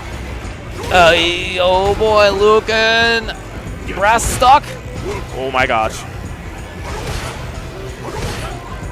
Oh, what a great range to be at. This is a Ryu player range right here. Definitely. The Ryu zone, if you will. Oh no! That was supposed to have been it. It was the spin was the idea for sure. And rocketing out of his chair right there was Brass after that happened. Understandably Again, so. right? Like you have to input the quarter circle forward, quarter circle forward. Oh, okay. James is telling me that the SPD input is very, very sensitive in this game. And so if you get there, Right. and great space control, great forward movement, very tricky with the teleports. That was great too. But yeah, he's this is a couple of very strong players. Jake consistently making top 8s in Dragon Balls all over the place. Really good player. Cool to see him on SF6. Yeah, Jake is funny because he's our main tournament organizer here for our Riverside Locals for Dragon Ball. And so, like, he's everything. He is a tournament organizer, commentator, and he's won a couple of them. It's just I like, bet, yeah. how does he do it? Yeah, no doubt. So ready there on both blocks was Jake. However, not for the movement. Oh, yeah. Love to see this. Sick. Ooh, he knew. Hey. Okay, couldn't quite get the full float conversion. I feel like those are going to be something a couple of times. Like, you hit a drive impact, hit somebody out of the air. Yeah, I think the intention was more, surely. Yeah. Right back to JP's comfort zone. And getting right in there. Yeah. What a cheeky little guy. Teleporting from full screen in the air. Will I go for a jump? No, it's a jump low. Hello. Yeah, that's tricky. Into command grab even. From the deep as meaty, and then right back to JP's control. So many options you have to be aware of when you're fighting against this character, right? A lot of the, the commands of the overhead and the low respectively seem kind of similar on startup. It's not really until like the travel time is getting going where you can kind of deduce which option he actually ultimately chose. Much easier to see at range than up close, absolutely. Yeah. Man, from the deep. The terror. Tentacle strike. I don't know. Should have played more Injustice, man. JP just in control. But again, it's not like he's only at the edge of the screen, you know? He's very comfortable there, clearly. But at the same time, the teleports have been super effective for him. Now, when someone drive impacts from the deep, are we going to call that an armored back 3? I'm in. Let's do it. Okay. Nice, okay. Jake Ryan really trying to make the most of this corner pressure thus far. There's the drive. In fact, he even rolls back in the chair a little bit as it makes contact. And Jake Ryan. Yeah, he's a very expressive player when he's on the stick, for sure. You can really get a sense of how he's feeling from his body motion. Right. Emotional player, wearing the heart on the sleeve and on the sticks. No, Yeah. there it is. Man, that's legit damage, too. Not only that, it like sent him back full screen. Yeah. Like where JP wants to be. Yeah, no doubt. You are really navigating a minefield here. I think another thing that's going to be important about JP is you see Jake Ryan when he gets knocked down doing a lot of back teching. Yeah, You that's right. may want to be a little bit careful of that and mix in some neutral techs because you're putting yourself in a worse situation by doing the back techs. Like he has more screen to work with as a matter of that. Okay, Jake. Julio was willing to be patient there. I think Jake thought that there was going to be some squirreliness coming, but Julio was just there. Yeah. So match point now, Julio, to make it out of the pool on winner's side. Punish counter throw. It's a lot of drive gauge used pretty early. Oh. The range? Excuse me? Which is insane amount of space. Hello? That's a trident he's holding. All right, time to quick confirmation. Jake Ryan is going to spin it. So we'll be able to guarantee the life lead. Potentially corner positioning with this as well. Having Julio locked down. Does he get Oki here? Oh, not really, I guess. Okay. No. Right into gravity squeeze. This might be the life lead right back for Julio. Yeah. What a way to find out that you don't get OG. Right? Rough. Oh. Any of these missed overheads or low blocks are the kill. Yeah, it's just a barrage coming at you. Julio is making JP look very good. Love to see it. He moves on in winner's side. So he qualifies out of the pool. We'll see him later on. Yeah. Top 16. Doesn't have to worry about things for quite some time. Maybe just scout out other players, get some casuals, or enjoy Riverside Game Lab. There's a whole ass arcade. 15, 20 years old. This shirt right here on the right side, the Mad Catz pink shirt, must be at least 12 years old. It could be older than that. I got some myself that are the same age at this point, so I get it. I love to see it out here. Bring it out. Again, lots of folks who weren't really around for Street Fighter V, just didn't gel with it, are here doing good work already in Street Fighter 6. Alright. And we see Fukito dipping into those drive rush pressure tendencies. Really kind of establishing control on that ground game. Dang, that's huge! Oh, perfect parry? Sick. Maybe one of the first ones I've seen on stream at least. Yeah. Yeah, I feel like as things get more fleshed out, could be a really powerful tool for just stuffing out canned pressure. Like, if your opponent's doing like the same sequences over and over again, and you know it's coming, why not block? Why block it? Just perfect parry. You get your punish, guaranteed. Why not? I hear you. Tried to perfect parry, but you know, no big deal. Oh, parry's fine. Yeah. Parry animation is so smooth. Oh yeah, it's so good, so good. Oh my gosh, this is intense. Just outside. Yikes. Both of them there. Light kick again. That seems like a very good closer button. Yeah, as I was saying for Marissa, like that kick, if I'm not mistaken, if I recall correctly, is not like special or drive cancelable. Okay. But she just has a lot of these nice pokes within like her crouching medium kick, even like her stand heavy punch series. That is like, you know, they're still serviceable normals even if you can't cancel anything out of them. Sure, that's cool. Yeah. Ew. Even on commentary, we're getting got by that. That's gonna be tough. Very cool option. Hello. Okay. Ooh, really? Trade confirmed? This Okay, is... duly noted. That's very good. That's sick. Suddenly, the offense is the choice from Fukito. Oh! Oh, shit. Oh boy. By the way, we've not seen a command grab from Universal at all. Yeah, not quite yet. Well, really, not even a lot of utilization of that parry stance, right? No, we haven't seen it. Yeah. Not just in this game, but in any of the games that we've seen. So Fukito taking the round. Cashing out to do so. I almost feel like this level 3 is multifaceted. Not only close out the round, but just get a little bit of time to breathe. Like, Universal's presence within these past 2 rounds has been very overbearing. Like, a lot of Superman punches, a lot of armoring through normals, a lot of, like, chaotic situations going armoring. on as such. Like, Yeah, you're right. Hoping to get the splat, hoping to force backwards anyway. Okay, lovely movement. Yep. Floquito's out. Hey, hey, hey. Okay, find it through. Oh. Okay. He's about to get out of there. Ugh. Not dissuaded at all. And then sweep will do it. Uni reversal with this Marisa. And yeah, again, it's just been interesting kind of seeing the approach. There are a couple of things about Uni reversal that we've noticed from previous rounds that is still an aspect of this game. You know, the anti-airs haven't completely been there. Yeah, you're right, yeah. But just the solid ground game and just the cycle of options has been really overwhelming for their opponents to kind of contend with. No anti-airs, no parry stance or command grab. And yet, just like really, really good spots on screen, chosen consistently. Good pressure, good choices on offense. Lots of neutral grabs, like lots of normal grabs, I should say. Right. Hello. Okay. Reaction was there for Floquito. Fancy. Ooh. Oh boy, okay. Could have been worse. This is another chance to kill and uni-reversal at match point. There it is. Yeah, Floquito with those up kicks, I gotta imagine just missed based on the combos. What I was expecting, maybe he was gonna go for that light up kick for the feint, but let's see. Floquito. Ooh. Did not expect the jump there.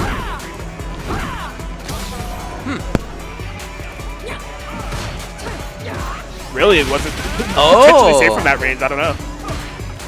Floquito's trying some new stuff out as this set goes on. Love to see that. Yeah. Quick on her feet, adaptive. Oh, that was a nice little two-piece conversion off the double lights with Drive Rush. Able to make it a quick to a kill. I love it. Talk about a recovery. Not just the change of style, but the perfect. Right.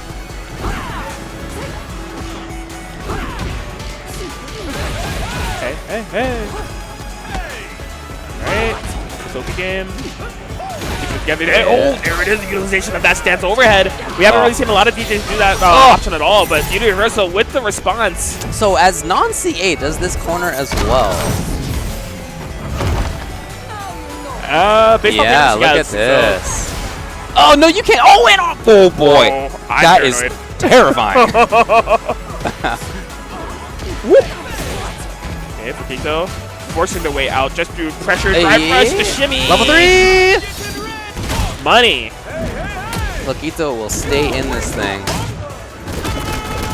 And he's ready for a lot of these situations. I like his combos. That's cool. He's clearly put a lot of time into it. He's fleshed it out. I also really like that Universal is playing this style of Marisa where, you know, look, he's not fully fleshed out the character. Not everything is on deck yet. That's important to see. Yes. But other than that, like, you know, he's just very focused in what he's doing, and he's really, really good at it. Right. Really cool to see, like, a very deliberate take on the character. Yeah. I will be interested to see what Universal's Marisa looks like on, like, day 6. Exactly, exactly. Right? Yeah, it's going to be cool. It can only go up from here. He has such a solid control on the ground game thus far.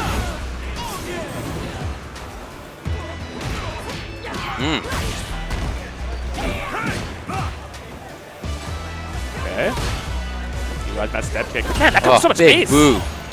Forward 4. You know, the parry utilization there from Floquito, I imagine it was multifaceted. One, they wanted to make sure they didn't get burnt out by blocking so many of those. Sure. But also looking for that perfect parry timing. Is that going to whip punish? You're That insane. was ridiculous. You're insane. Come on, buddy. Didn't kill, though. It's still in burnout as Floquito. Okay. Nice. So there's a pretty big range there where DJ covers anti-airs pretty nicely. Sweep, up kicks. Okay. Universal. Ooh. Oh, man, that's so much. You gotta be so careful about counterpunching this character. There it is, the light fake out. Floquito pulling out all the stops and tricks when you least expect it.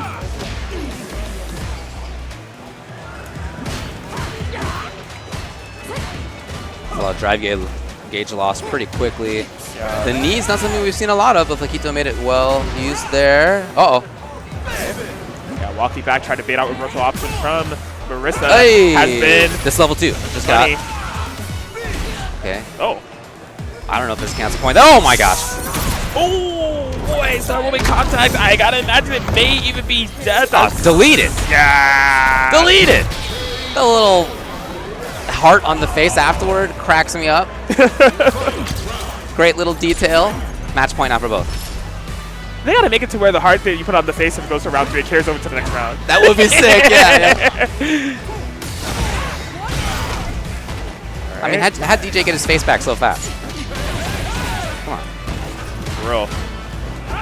Oh, what a read. First time he's gone for the option. Flaquito was not looking for that there. Swinging. Oh my gosh. Is there a conversion? Oh, I wonder. Yeah, a lot of these floats that Universe has been able to find from that and from the anti-air crouch heavy punch. But they're really just, you know, one interaction away from being able to take this. Flaquito, try to slow things down, try to figure out a game plan. Absolutely pumping for super in between these projectiles. And I think if you're Universal, this is totally fine. Right. Okay. Oh boy. Oh boy. Oh my gosh, do we still take the throw in 2023 in Street Fighter 6? Oh boy. Oh boy. Gonna need one more. Okay. Oh, what a comeback. Come on, Flaquito, all the way back. And at no point was it just one big damage combo. That was like 5 straight guesses, 6 straight guesses that were all correct. Cheeky little grin on Flaquito's face as he walks away. So impressive. Just the amount of stability, a lot of different ideologies being thrown out there, a lot of different approaches. I love it. But yeah, between, is this the Lily player Mid-Masher? Jake Ryan and Mitten Fist. Oh, Mitten yeah, Fist, excuse me. The Lily player. Back up here. Okay, yeah, believe that is plus on Wind. Okay. What a response. Oh, yeah, Mitten Fist has been super on point with these drive impact reactions. Ooh, pretty good amount of damage. Yeah. Okay. Oh my gosh! Okay, so Mitten Fist is really trying to tell Jake that is not the option. I will be ready for that. It's really helpful having, just on the default layout of buttons, there's a drive impact macro, where normally like the all punches button is. So like having to, you know, test your reactions, only have to hit that one button, really, really convenient. I hear you, yeah. Okay.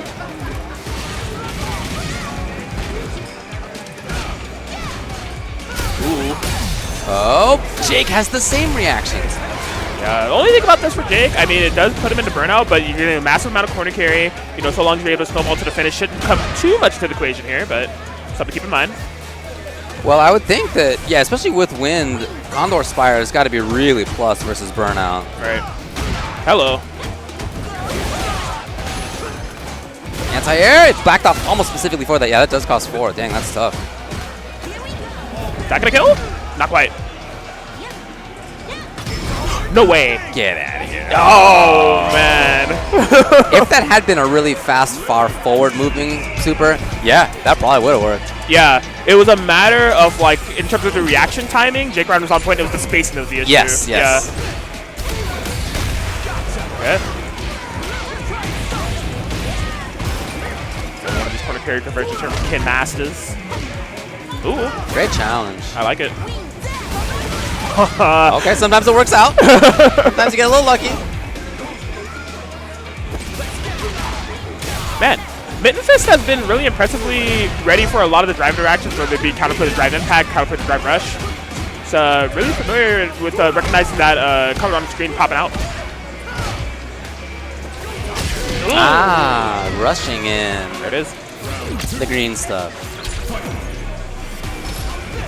Uh-oh. Man, she recovers so fast. She does, yeah. Uh-oh. Okay. Utilizing EX, potentially from projectile involved. Ah, a little bit of space. It's Jake. He's got the corner. Putting the opponent in the crepes. In trouble here is Mitten Fist. Okay. Mitten Fist fighting her way out. Oh! I really like that idea. Not every character is going to be able to rush like that, but awesome usage of Ken's ability to move right there by Jake. Now, I'm not one to know like the specific properties of drive rush from character by character, but it does feel like Ken goes very far, or at least have options that play very nice with drive rush, right? Yeah, yeah. That definitely varies by character, for sure. Yeah.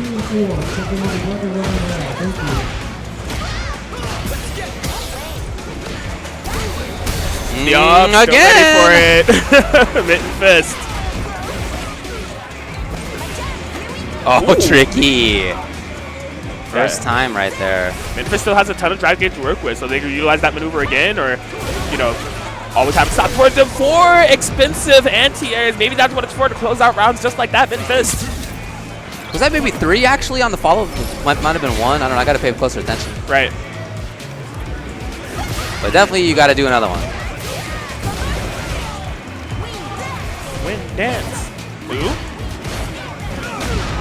Wow. Big button.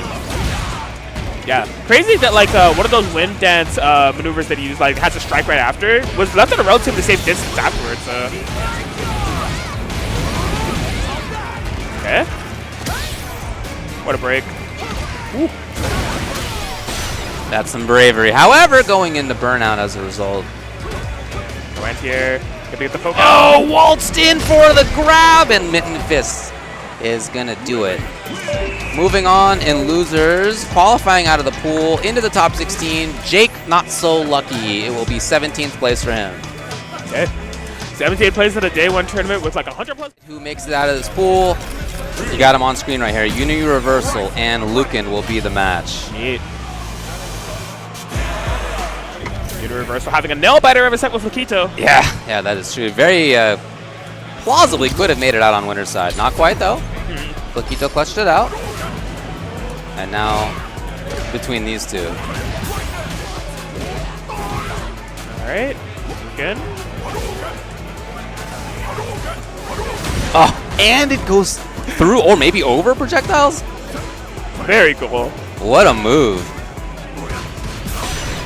Okay, yeah, put yourself in burnout with that one. Oh my gosh, with this character in front of you, terrifying. Oh, no doubt there. Oh, That's so much chip, dude! that's like a headbutt of Chip. Okay, all right. Okay, beautiful. Yeah, I love the stabilization here from Lucan. Able to get the driver's combos as well. No super at the end of it, though. Is it worth it to put himself in burnout? The big bet! And geez, okay. Yeah, I wouldn't have known what to punish with either, but Yeah. good job from Lucan finding a good reaction. Yeah, Lucan able to keep their cool. I mean, Universal, I love pretty much sticking to the plan, you know, establishing a lot of these options, chipping away at the drive gauge and at the health bar when at all possible too. But Lucan has a cool head about them. There it is. Okay. Gonna take a bar and a half of drive gauge off of Universal as well. Okay. Hey, he was pumping for it. He knew exactly where the opponent would go. Okay, Universal running into a wall of fireballs now. Not really being able to have their way with the Reversal Traverse. Stamium kick. To win, Lucan. Still a good button. I tell you, going between games is almost faster than going between rounds. It's so fast. Right. You both match rematch right away. Okay. Lucan doing so much work with these normals. Into the corner. Universal. Oh, the harassment. Oh my gosh. Ground game extremely tense here. Universal trying to get a sense of things. Yeah, he's looking for a shimmy. Yeah. He's been wiggling with buttons very consistently. Got another chance. I think they might have been expecting that to kills, but I want to set the bar. Yeah. Oh. Jeez. Oh. Oh, and what a block. Lucan just trying to hold on. Oh, but man. no, Universal jumped in finally after all the Superman punches in the world. Yeah. The jump was remaining. I like Universal threatening those Superman punches while Lucan is in burnout because I feel like your natural innate reaction to seeing a Superman punch may be to want to like drive parry or something of that sort to nullify it. You're in your burnout, you don't have it. So it's going to be the pressure on you to like, if you don't want to hold those plus frames, you got to DP or something, you know?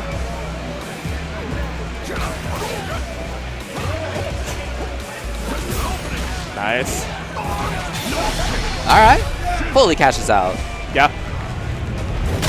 AC, kind of like the dual-sided nature of this, not only getting damage and depleting the drive gauge of their opponent, but that animation lasted so long. Got about like 2 bars back. And back to a more comfortable spot on screen, I think, very importantly, too. Yeah. The reactions were there, and Lucan's at match point. All right. it'll be interesting to see if Lucan can close this out. Universal having a ton of close sets, ton of impressive showings.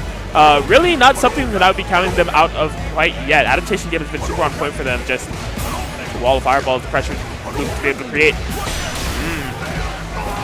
The priority again for Lucan is damage and it's corner carry instead of staying out of burnout. But he's stuck now. No! Yikes. Again, that has been a problem, as we've mentioned, for Universal.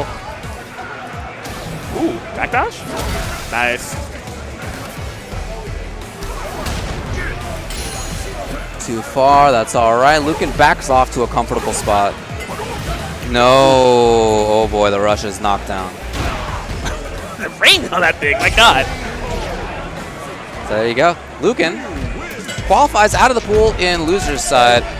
He did a great job in a bunch of things, I think, but the thing that really stands out to me is that Universal had a lot of knockdowns, a lot of chances for pressure, and he seemed hesitant on a lot of them. We saw wake-up crouching jab from Lucan on a good half-dozen wake-ups for himself, and that meant that he not only didn't have to deal with stuff is, I mean, JP, talk of the town right now is JP, I feel like. A lot of... Over there on the other side, we were seeing a lot of DJ complaints. Oh, yeah. DJ and JP. You know, as long as your name is nothing but is nothing but letters, yeah, I think you're strong, right? DJ and JP.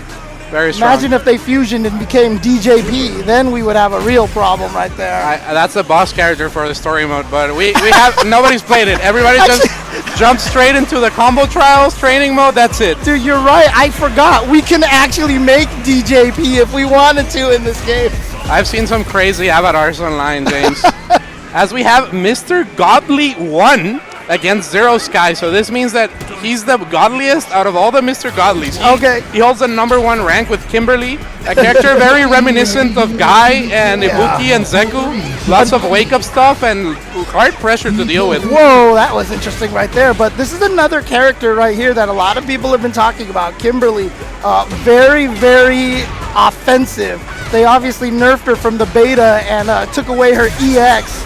What the heck? Oh my god, they both throw out the drive impact at the same time, but Ken edges it out a little bit more, and now we see the Rekka from Ken. It's actually very, very positive. You don't want to challenge it, so it leads to those uncomfortable stagger situations we were used to with Fei Long in the earlier games. Right. So Ken just feels like a very different character in this iteration of the game. I really like how he plays, but obviously very strong character as well. Both of these characters, a lot of people got used to them a little bit in the beta, so we'll see how this goes. And this is one of the big nerfs for Kimberly, is she doesn't have the EX get off me anymore. So she has to play solid defense whenever you knock her down. But I mean, honestly, as a person who played nothing but Kimberly in the beta, that's fair.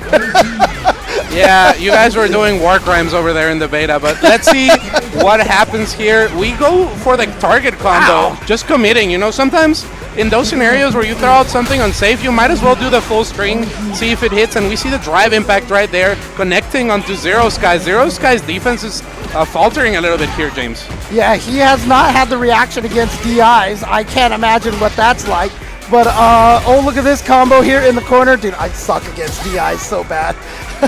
If you ever fight me online, I'm letting you guys know, just DI me until I die, please. Collect your ranked points with Mr. Jay Chenster himself.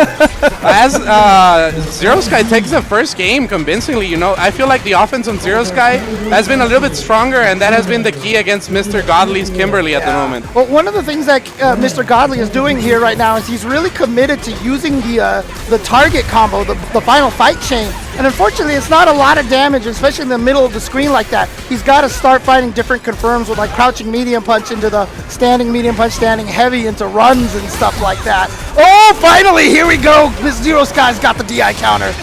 James Chen would have gotten hit, but so did Mr. Godly right here. Zero Sky was able to react, and this is one round away from advancing into the next round here in pool number 4. Yeah. So let's see if Mr. Godly, because one of the things that Kimberly is really strong at is getting that corner pressure. You got to get that knockdown, but yeah, you see right there, just committing to that target combo every single time. Yep, and I feel like this game is going to evolve a lot into what Third Strike was. You know, there's so many armored moves, parries, defensive options that just strong pokes that will leave you at an advantage are looking really good. And when you commit to a very high recovery normal like that, it just puts you at risk, and Zero Sky is taking advantage of it in this situation right now, James.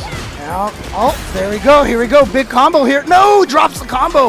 Unfortunately, got the drive cancel. I'm sorry, got the crouching heavy punch into the run cancel. Big punish opportunity, but again, Mr. Godly right now. I mean, to be fair, you know, you're learning a new game, so you're going to stick to one thing that works really well. And the target combo is working well for him right now. So I'm not going to be like, oh, you know what, he's playing awful. Like, this is how you start fighting games. Is you get good at doing one thing, but as you go, you got to start figuring out how to advance to other techniques and other chains and other combos. So if Mr. Godly ever watches this back, definitely think about using different confirms with Kimberly. Because honestly, you know, I mean, we could say it, right? Like, a lot of the 4 players didn't take to 5, right? And so we didn't get quite the same kind of clash between the players that I felt like we could have had, and 6 might be our opportunity to see all that.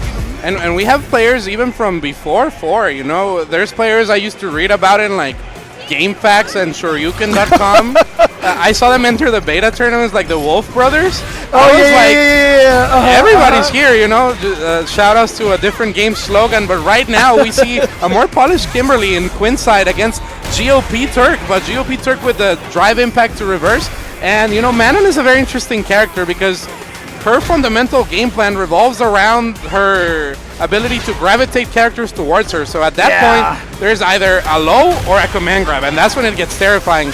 But the Kimberly pressure from Quinn looking good as well, James. All right, sets out a can right there. That should be able to interrupt at least. Oh no, that's very punishable. Not a big punish.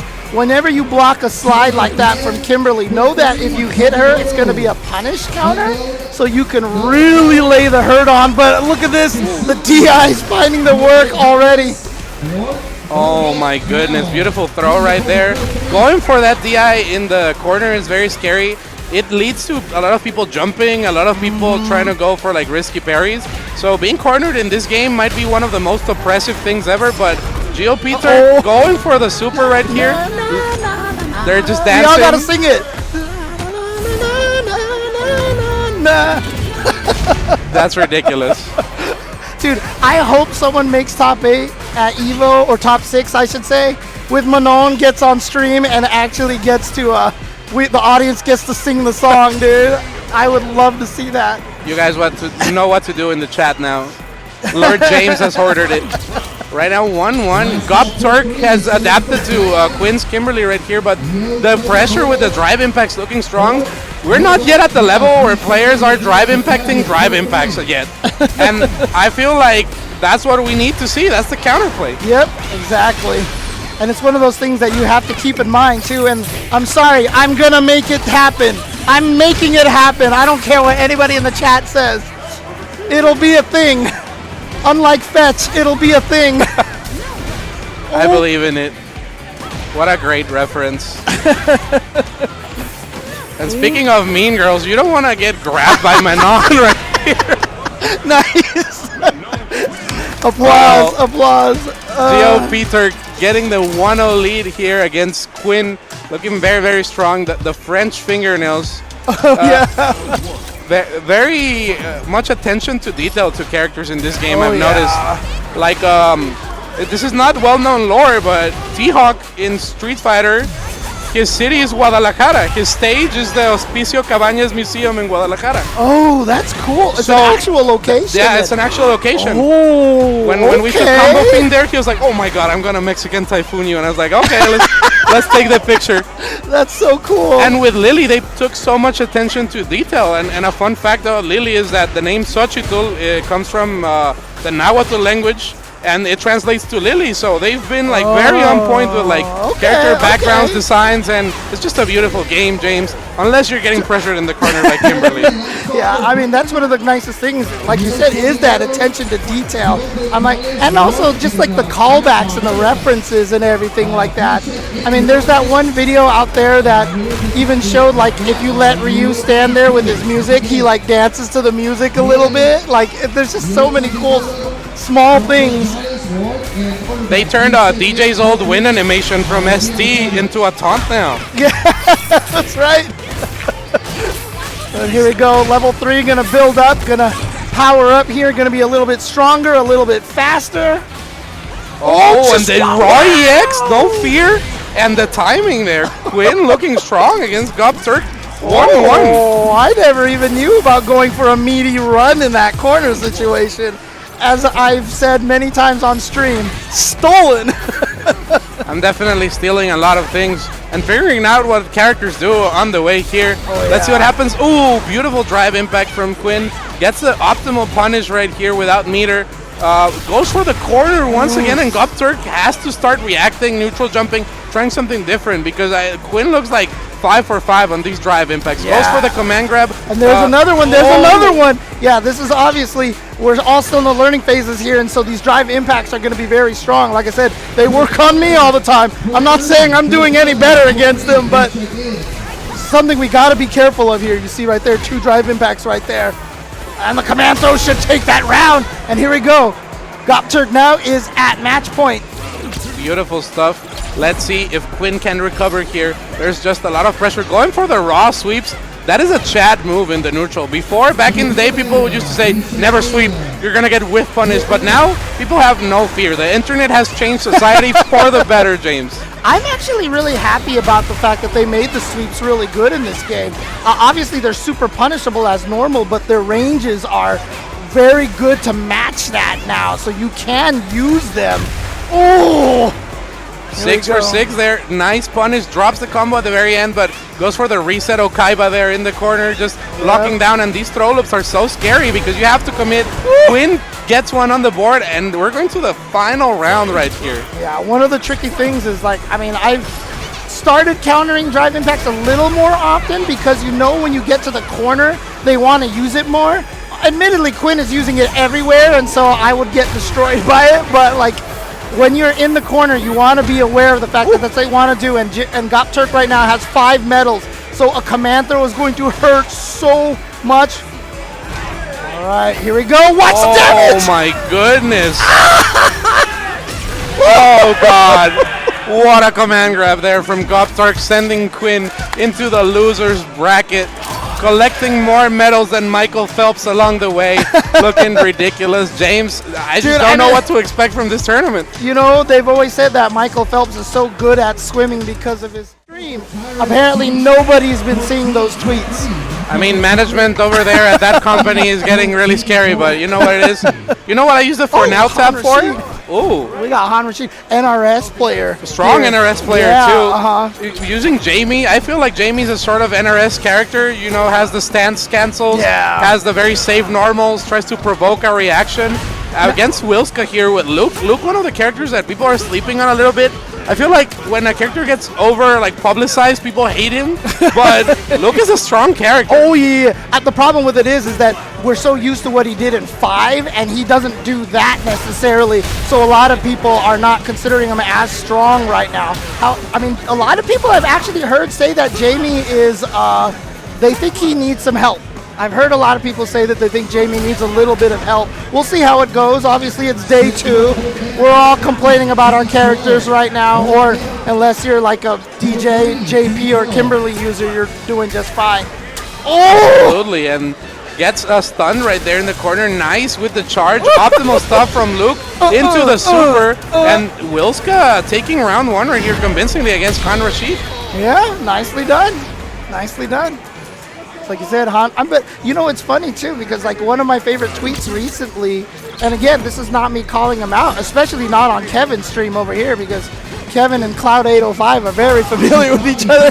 But Cloud was saying that Street Fighter is a very, very tough game to learn for him because he's used to the games with a lot more movement and all these things like that. And it's something to be paid attention to. You can't just discount that. You're not going to be able to go from one game to the next just because you're good at one game doesn't necessarily mean you're going to be great at the next one. Absolutely, and I believe it was Seth Killian that said play many fighting games because they'll teach different skills, right? Absolutely. So we'll see how those skills transfer into this particular game. As for Jamie, I've heard Mexican players especially that Jamie is pretty strong. So cool. Really vibing good, with good players like Cannibal, for example, a really strong KOF player, fighting game player in general. So I want to see what Jamie's all about. Oh, well, Jamie's not this game. Yeah, Jamie's going down right here. Yep, and speaking of good tweets, I think that Cloud's point is very real. You know, it's hard, but also his opinion should not be taken seriously as he's a zero player, and you know how I feel about that, James. But I love Cloud at the very core. You're right. Okay. It's like when your little brother says, "Oh yeah, this you can get Luigi in Mario 64." Like, okay, buddy, yes you can. I mean, everybody that I've talked to here, I'm like, "Hey, you're having fun with this game?" And they're like, "Yeah," and I'm like, "Who are you playing?" And they're like, "JP," and then I walk away. I just walk away. You're doing the right thing. As a Zangief player, I definitely do not like JP right now. It's like when people order medium rare steak, non-medium rare steak, you ask them slowly but firmly to leave. Oh, well done, you mean, right? Yeah, well done. Steak, if it's non-medium rare, you get them out of there. They order well done. They're no longer part of your party. Oh, there we go. And Wilska now. just dominating with Luke. Yep, one more round to go here. Hanoshin having a little bit trouble here with Jamie. This is a little bit of a lore match. This is the two brand new protagonists. I've heard Nakayama-san say that these are like the new Ryu and Ken. Interesting. Yeah. And then Kimberly's supposed to be kind of like the new Chun-Li, the new generation. Three main characters. I mean, this is the second time that Capcom has tried something like that. And ooh, the safe jump right there, very strong. Both of them in burnout, which means that chip damage is now a big issue. Yeah. Hanrashi trying to fight away and just the raw tackle. Ooh, here we go. Big. Oh. Ooh, okay. Yeah, I mean, look, we're all still Day learning. two. Day two. It's all good. It's all good. Oh my goodness. Drive impact. Can I get Kevin Ha to ban Crystal Barrel in the chat over there for asking for well done steak? No, I'm just kidding. No, do it. Show we mean business over here. You can't disrespect the commentators like that. 2-0 for Will Smith. Actually ban him? Oh my God! 1 second. Okay, there you go. Fair enough. James looks friendly, but he's a violent person. I've seen him. I've seen it happen. Okay. Against Mortal Kombat, one of the local players here from Game Lab, Black Lynx. He's not happy. I just saw Tehran Alex just pick a character, and I just saw Black Lynx go, no, oh, it's Dulcim. That's okay, why. Okay. So there's the lore. These two are rooming for Evo. So if one of them loses, I believe that the other might not.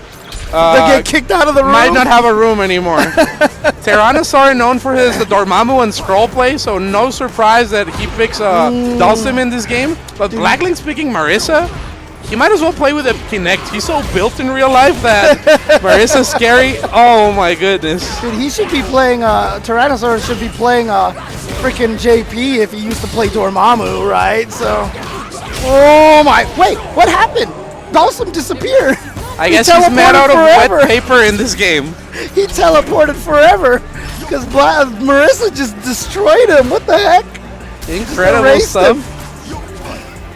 I feel like armored characters have like historically been hard for Dulcim. Oh yeah. Like I remember the Dulcim against Balrog matchup in Street Fighter 4, and oh, the drive impact, and that's gonna cause the ground bounce. Ooh, He's gonna be able to extend optimal. it. Oh, a little bit missed it right there, but then, oh man, whenever Marissa does that punch where she puts you on the ground and punches your head, I feel like you should just be dead. Like, I don't know if anybody could survive that, to be honest with you. It's cartoon physics. I was watching the trailer and she did that to Manon, and I was like, all right, Manon's dead. She's not going to be in the game.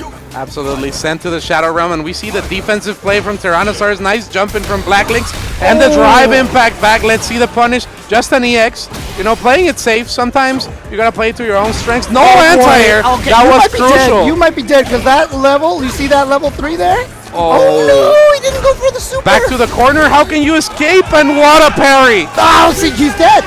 Marisa just committed murder on stream right there, dude. And There's Black Lynx is now left without a room at Evo after winning.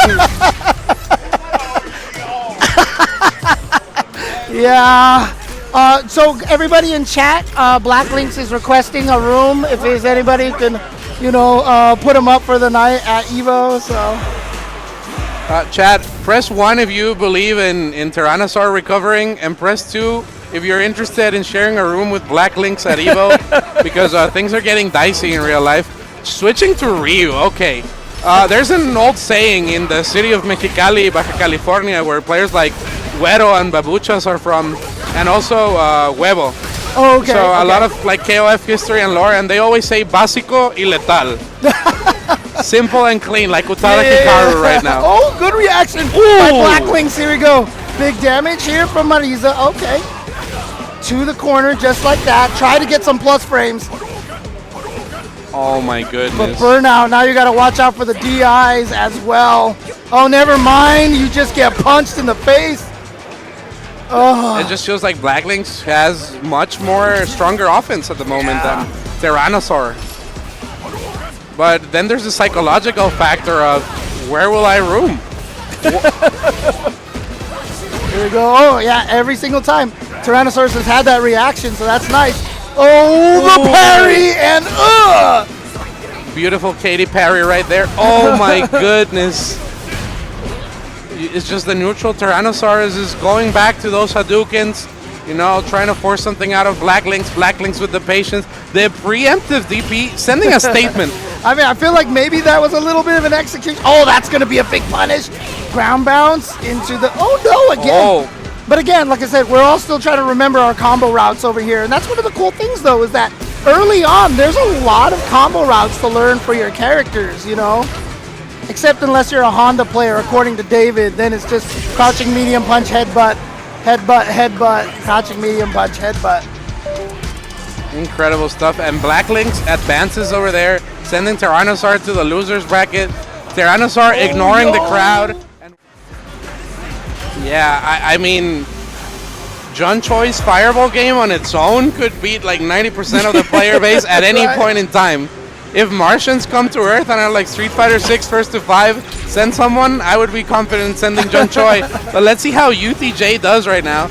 I mean, Johan's been saying, I'm sorry, UTJ has been saying that he's really enjoying this Dhalsim here. But again, these two have fought each other a lot back in the Street Fighter 4 days. These guys are familiar with each other. And as you can see, Chris T definitely knowing how to counter a lot of what Dhalsim wants to do already. Oh, the frame traps. Oh, and it seems that Chris T is very familiar with Dhalsim's game plan, and it doesn't really matter how strong you are and how strong your fundamentals are. If you're not getting to play, if you get put in the set play, it's gonna be a rough time right here, James. Jesus, I didn't realize that was a Link situation. But look at this. Oh, pressure in the corner. Yep. Throw loops are in the game. Oh, the reaction as well. Chris T looking dominant here against UTJ, but okay. We see the pressure, tries to fight out, and ready with the jab DP counter.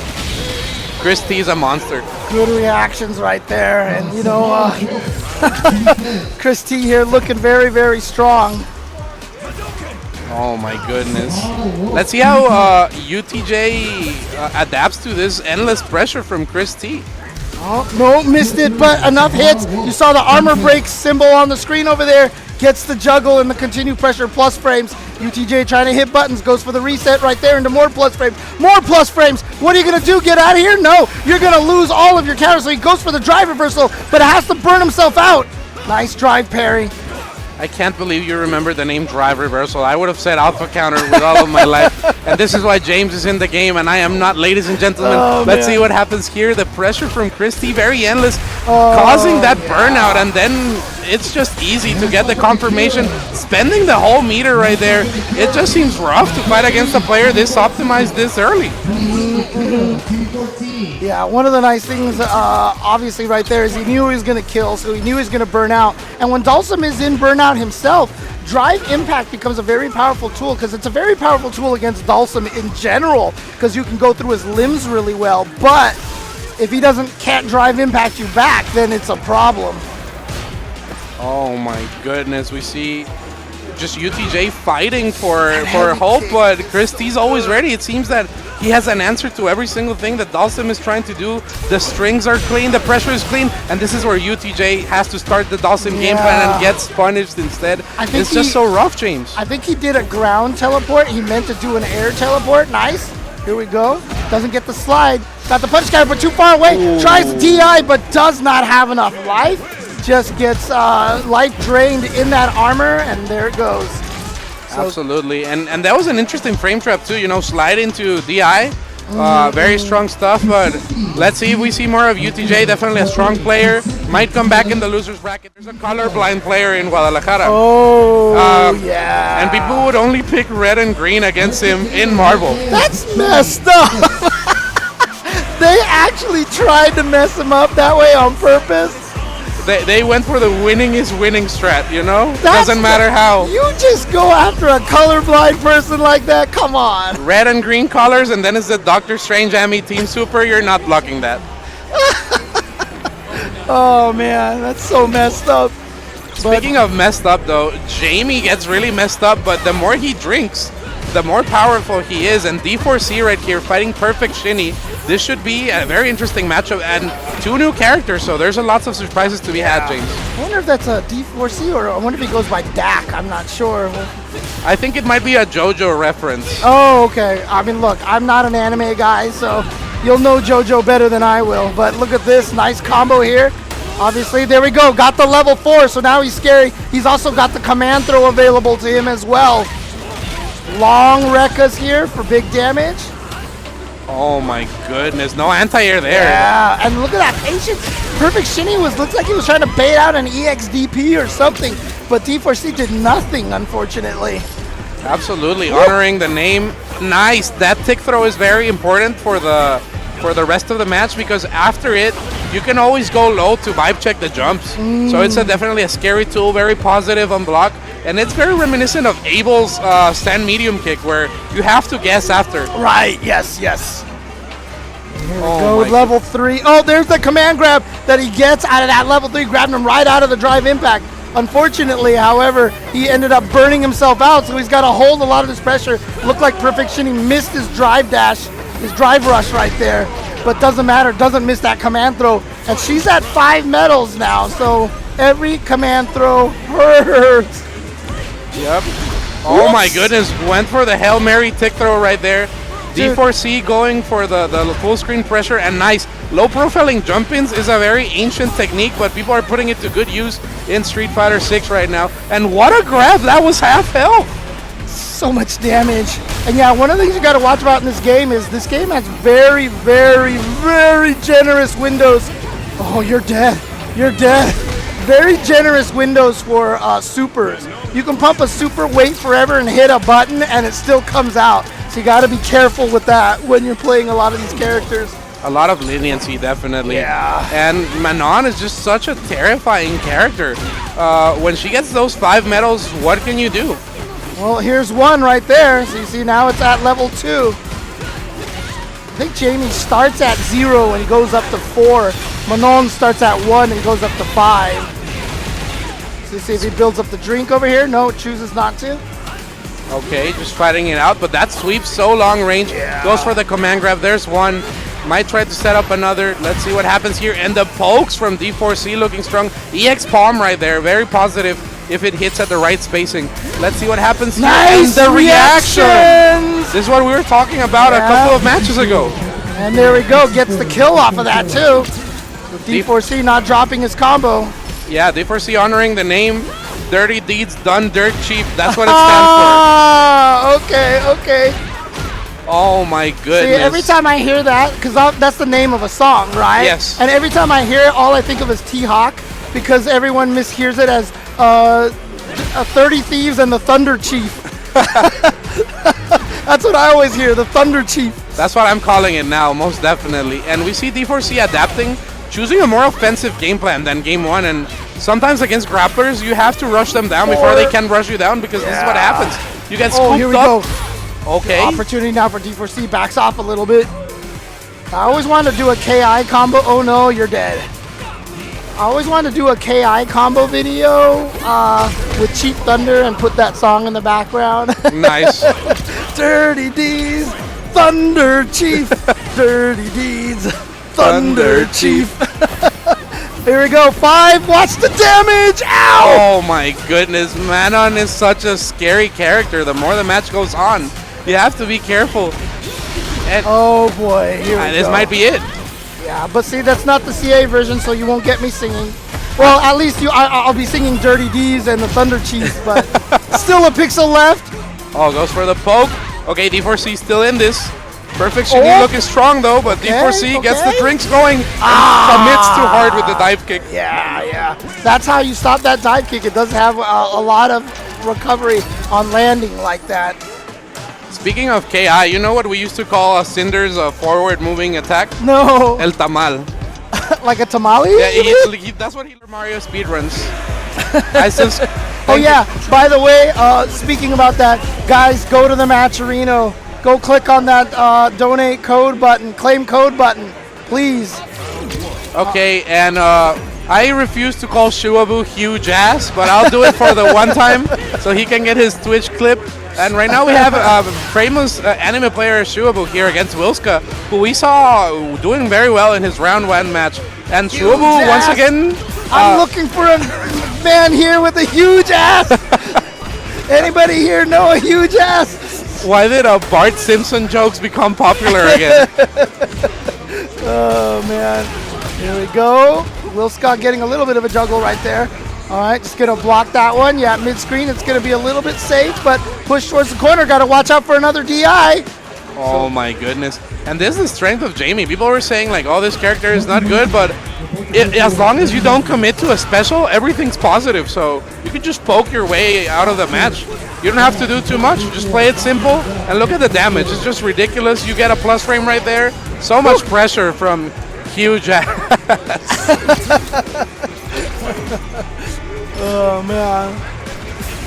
I mean, you are just getting beaten down by huge ass right now. I can't believe we have to do this. Guys, pray for commentators.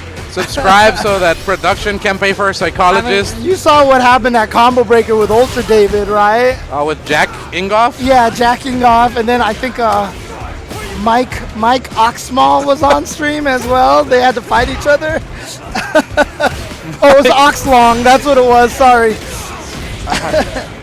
I guess. I mean, look, but a lot of people, like you were saying, like I was saying earlier, a lot of people have been saying that they feel like Jamie is cheeks, but huge ass is proving otherwise, right? Absolutely. Bars. Oh my goodness. Man. The pressure right there, just playing it so safe, and Wilska feels a little bit lost. Huge ass has been just doing excellent pressure right here. The jab confirmed, doesn't go into a super art to try and recover that drive impact gauge. And now they're both on burnout, but Huge ass willing to spend it just to get the W right here. I was afraid he was going to drop it at the end there, but huge ass didn't crack. Oh my god, James. I can't believe this. I guess we'll have to wipe that one down. Let's see what happens here. Wilska staying with the Luke. Let's see what the adaptation.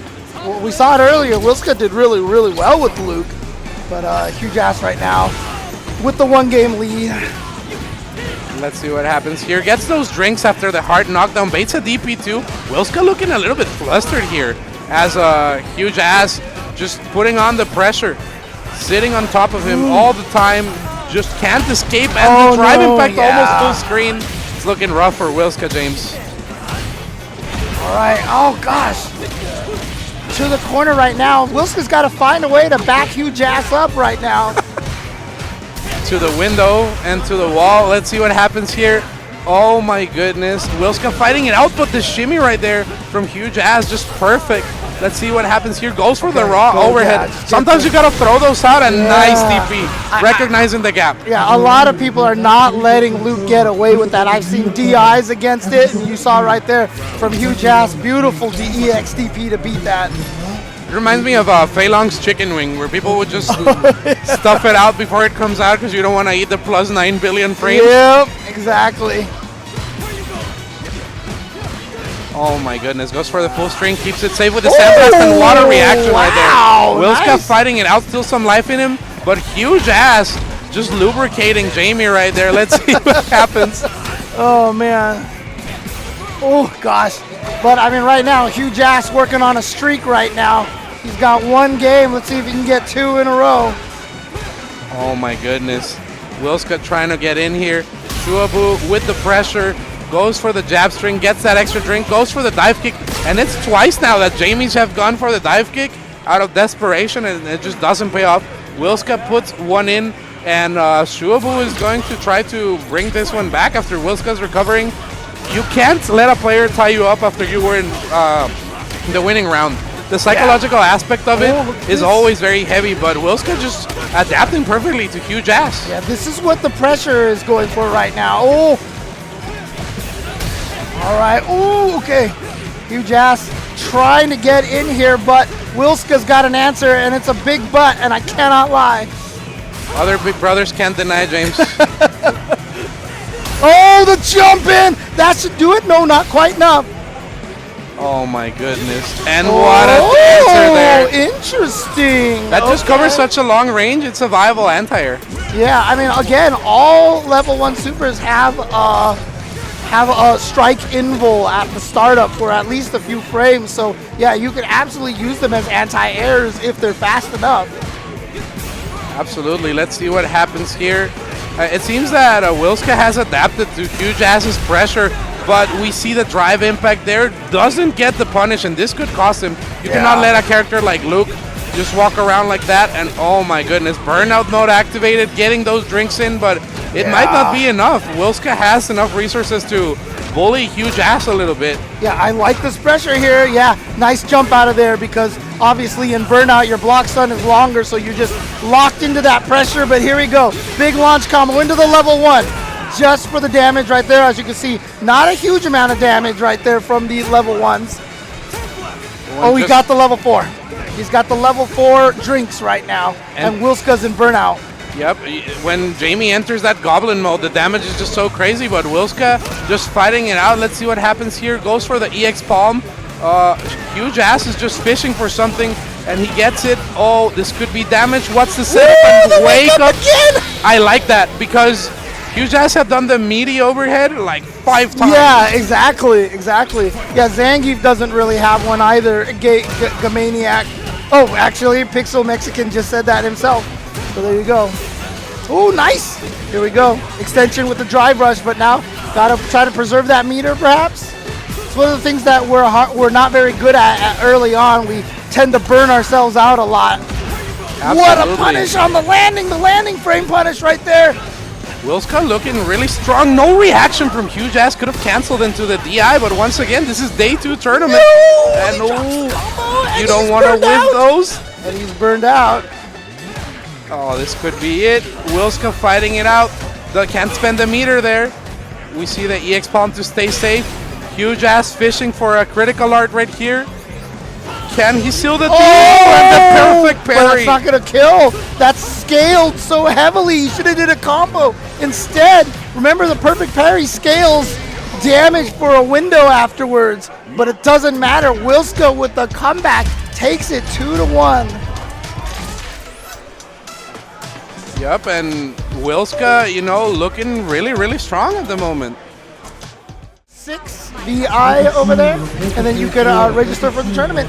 Absolutely, but yeah, we do have themed drinks made specifically for this event, and this is one of the cool things about Game Lab. They have the Dragon Punch, the Blanca's Electricity. They have other video game themed sort of drinks too. There's one called the Mana Potion for all you Final Fantasy guys. I appreciate that Kraken Atkins just had Chun-Li come in with the scared face and just left it that way. And Kraken Atkins is one of the regulars here at Riverside Game Lab from the anime community. Very, very strong player fighting Zero Sky, who we saw earlier before. And Zero Sky with the Ken looking strong. But this is the first Chun-Li I get to see on stream personally, James. It's interesting because there was some Chuns that I ran into in the beta that were really strong. I feel like Chun-Li might be a little bit underrated, but some of the Chun-Li players are saying that they feel like she could be, that she might need a little help as well. But again, day 2s, but we like to talk theory fighters, right? It's fun. What are you playing fighting games for if you don't, speculate on tiers? Yeah, what else could you be doing, right? Playing? I don't think so. Let's see what happens here as Kraken Atkins tries to escape the burnout, and nice. That crouch medium punch looks really strong. So does that forward heavy. Very good stuff, and the defense from Atkins is just looking very strong, and the parry right there, shades of a certain Evo. Let's see what happens here. Oh, the standard Ken mix-up off of those Rekkas. And honestly, that one of those things, if you see the first hit of the Rekka, if you have an EX invul get off me move, you can just kind of throw it out in the middle of that unless he does nothing, but a lot of Kens like to do stuff. Obviously, I can't do that with Kimberly anymore, but that's another story. That's what you get for doing war crimes, James. Let's see what happens here. There's a lot of pressure from Zero Sky right now, but Kraken Atkins maintaining a lead. And historically, I feel like Chun-Li is one of the characters that is best at holding a lead in Street Fighter history. Like, her pokes are so good, fast walk speed, good projectiles, good solutions to any approaches. And this is the type of character that gets scary with a life lead. Maybe without it, she's a little bit less strong, but right now she's looking beautiful. Yeah, I mean, one of the things that's really scary about her too is that she's got a legit fireball uppercut game in this version of Street Fighter, which she's never really had before because she's never had an instant anti-air. But now the Tenshokak is just an instant anti-air that you can do, or I guess you just hit standing medium kick in your fight as well. Beautiful defense from Atkins here. Let's see what happens. Scoops up Zero Sky again. Nice jumping, optimal combo right here into the spinning bird kick and baits off the drive rush. Atkins is cooking at the moment. Let's see how Zero Sky can adapt in this scenario. I feel that a driver impact might be coming in with the corner pressure, but let's see if Atkins is ready. Escapes, corners in himself, and he goes for the drive Tried rush. to shimmy there, but gonna combo into the super, go straight into the level 3, not even bother with the 2 into the 1. Bam! Super fancy version of that third strike level 1 super. Nicely done. Alright, here we go. Whoa, got a perfect parry on deck here. Dude, I'm so not used to how fast we get back into a match on the rematches. Like, I'm so used to Street Fighter V after the KO happens, I look away from the screen, I can just talk for like 20 seconds or whatever. This one was just like they were back in it, and I looked at it and I was like, whoa, wait, they're fighting again. I'm all for it, you know? Yeah. And the Riverside Game Night has brought us the drinks right here. Oh, nice. So James can check them out. There's spinning bird kick. We've got the wave motion fist, the electric thunder, the dragon punch, and the raging demon. Nice. I think there's more on the other side as well. It's the same one. Ones, yeah. This is the special and the EX Fireball as well. Oh yes, the EX Fireball. Huh. Some of these actually look really good. Chat, 3 subs and you will see James and I in EX modes ourselves. Let's see what happens here. Kraken Atkins is just weaving in and out of Zero Sky's pressure beautifully. Let's see what happens here. Holding a life lead with Chun is just so scary because all of her buttons are big pressure, but Zero Sky goes for the confirm. Was that a link? It looked like it. Yeah, I'm gonna have to go and like see if maybe there's a replay or something of that. I'm gonna see if that was a link right there, or if that was just a massive call out. Air to air, not a counter hit, not a knockdown, but Zero Sky gets the throw. He's gonna take the second round here, trying to stay alive here. Gotta take out Kraken Atkins to get to game number 3. Yep, and yet another reason to subscribe to twitch.tv/Avengers. You can check the tapes as a sub, see what happened. So let's see what happens here. God's ranges on those crouching medium kicks are so far. Look at that! Oh my goodness. I don't know what Chun-Li players have been smoking saying she needs help. She looks strong to me. Yeah, a lot of Chun-Li's that I've seen haven't been using the stances as much. And a lot of the best Chun-Li's that I've been fighting online have been very stance heavy. The stances can be very scary. She can cancel far heavy punch into the stance, for example, which is wild. Stance characters always take a while, but they're always terrifying. Yeah. Again in Street Fighter 4 when Qian popped up and showed people what he could do. Yep. Zato in every Guilty Gear ever. Chun-Li now here in Street Fighter 6 as well, so looking beautiful. Yeah, so for example, like Zero Sky, we have barely seen any stances. We've seen a couple of times. Nice! Got the reaction! Doesn't even need the follow-up. Kraken Atkins is going to move on with that Chun-Li. Kraken Atkins cracking the competition right there. Yeah. Great stuff from him. As we're advancing in what I believe is to be pool 4, there's just so many strong players. My grandma's car, and it got stuck. So to this date, my grandma can only listen to Limp Bizkit in her car. Nice. She's rolling. I mean, I'm an old man, right? I'm an old man. Can you guess? I mean, it's an impossible thing to answer, but the very first CD I ever bought. CD? CD, yeah. Very first CD I bought was a Paula Abdul CD. So, Shut Up and Dance. I got that one. So. Hell yeah. And Bulkman here fighting Chris T with the Manon. But Chris T is ready once again. It seems that he has just studied every character in and out, taking this very, very seriously. The Maturino at $88 right now. That is twice a Sunnyvale, so you can tell that inflation is not hitting us here. Oh my goodness, Christie just looking strong, and Bulkman is going to need to polish that defense if he wants to stand a chance against Christie. Yeah, one of the hard parts right there was that he just never blocked low. Chris just went for the crouching light kick meaty. Like 4 times in a row. There we go. Here we go. Level 2 command throw. Didn't get any command throws last time. Ooh. Try to build it up. Yeah, here we go. But goes for the EX. So now in burnout, but Bulkman does have a level 3, so that's important. But yeah, neutral jumping over fireball. Oh. But the wake up. Super! And Bulkman, the first person to really stand up to Chris T this entire tournament. Yeah, you so never far, know what there's a surprises counter there hit. could be here. Gonna come at you, yeah. Can't let you get away like that. Ooh, hit out of the air, but not a counter hit. Hit again. That's still gonna meaty though. Got the drive impact, and that's gonna kill right there without any of the. And Bulkman did not have a level 1 super in store as well, which means that was pretty much a done deal. That was an inescapable situation. Absolutely, and Chris T is just looking good. That stand light kick with Ken is so oppressive. It has so much range. It's cancelable. So we'll see a lot of that stand light kick with Chris T. But Bulkman, I liked what the game plan was. You know, go for those tricky command grab setups. Try to force Chris T to flinch, maybe condition to not throw out any DPs. But Chris T's just ready, James. And he's got his autocorrect DPs on point as well. Oh, that one might kill at this point. Oh my goodness. I thought combos were supposed to be 3 hits. They too. It's like I said, people figure these things out real fast, man. If you check Twitter, there's like already 9 billion safe jump setups, optimal combos, starting from super jump height. There's just a lot of crazy things at the moment. And Bulkman just has to fight it out. You have to establish that range against Chris T. Goes for the jab just to check for the command grab setup. And it just seems that Bulkman is trying to look for an answer, but Chris T says nope. Chucked back into the corner, and that sweep looking good.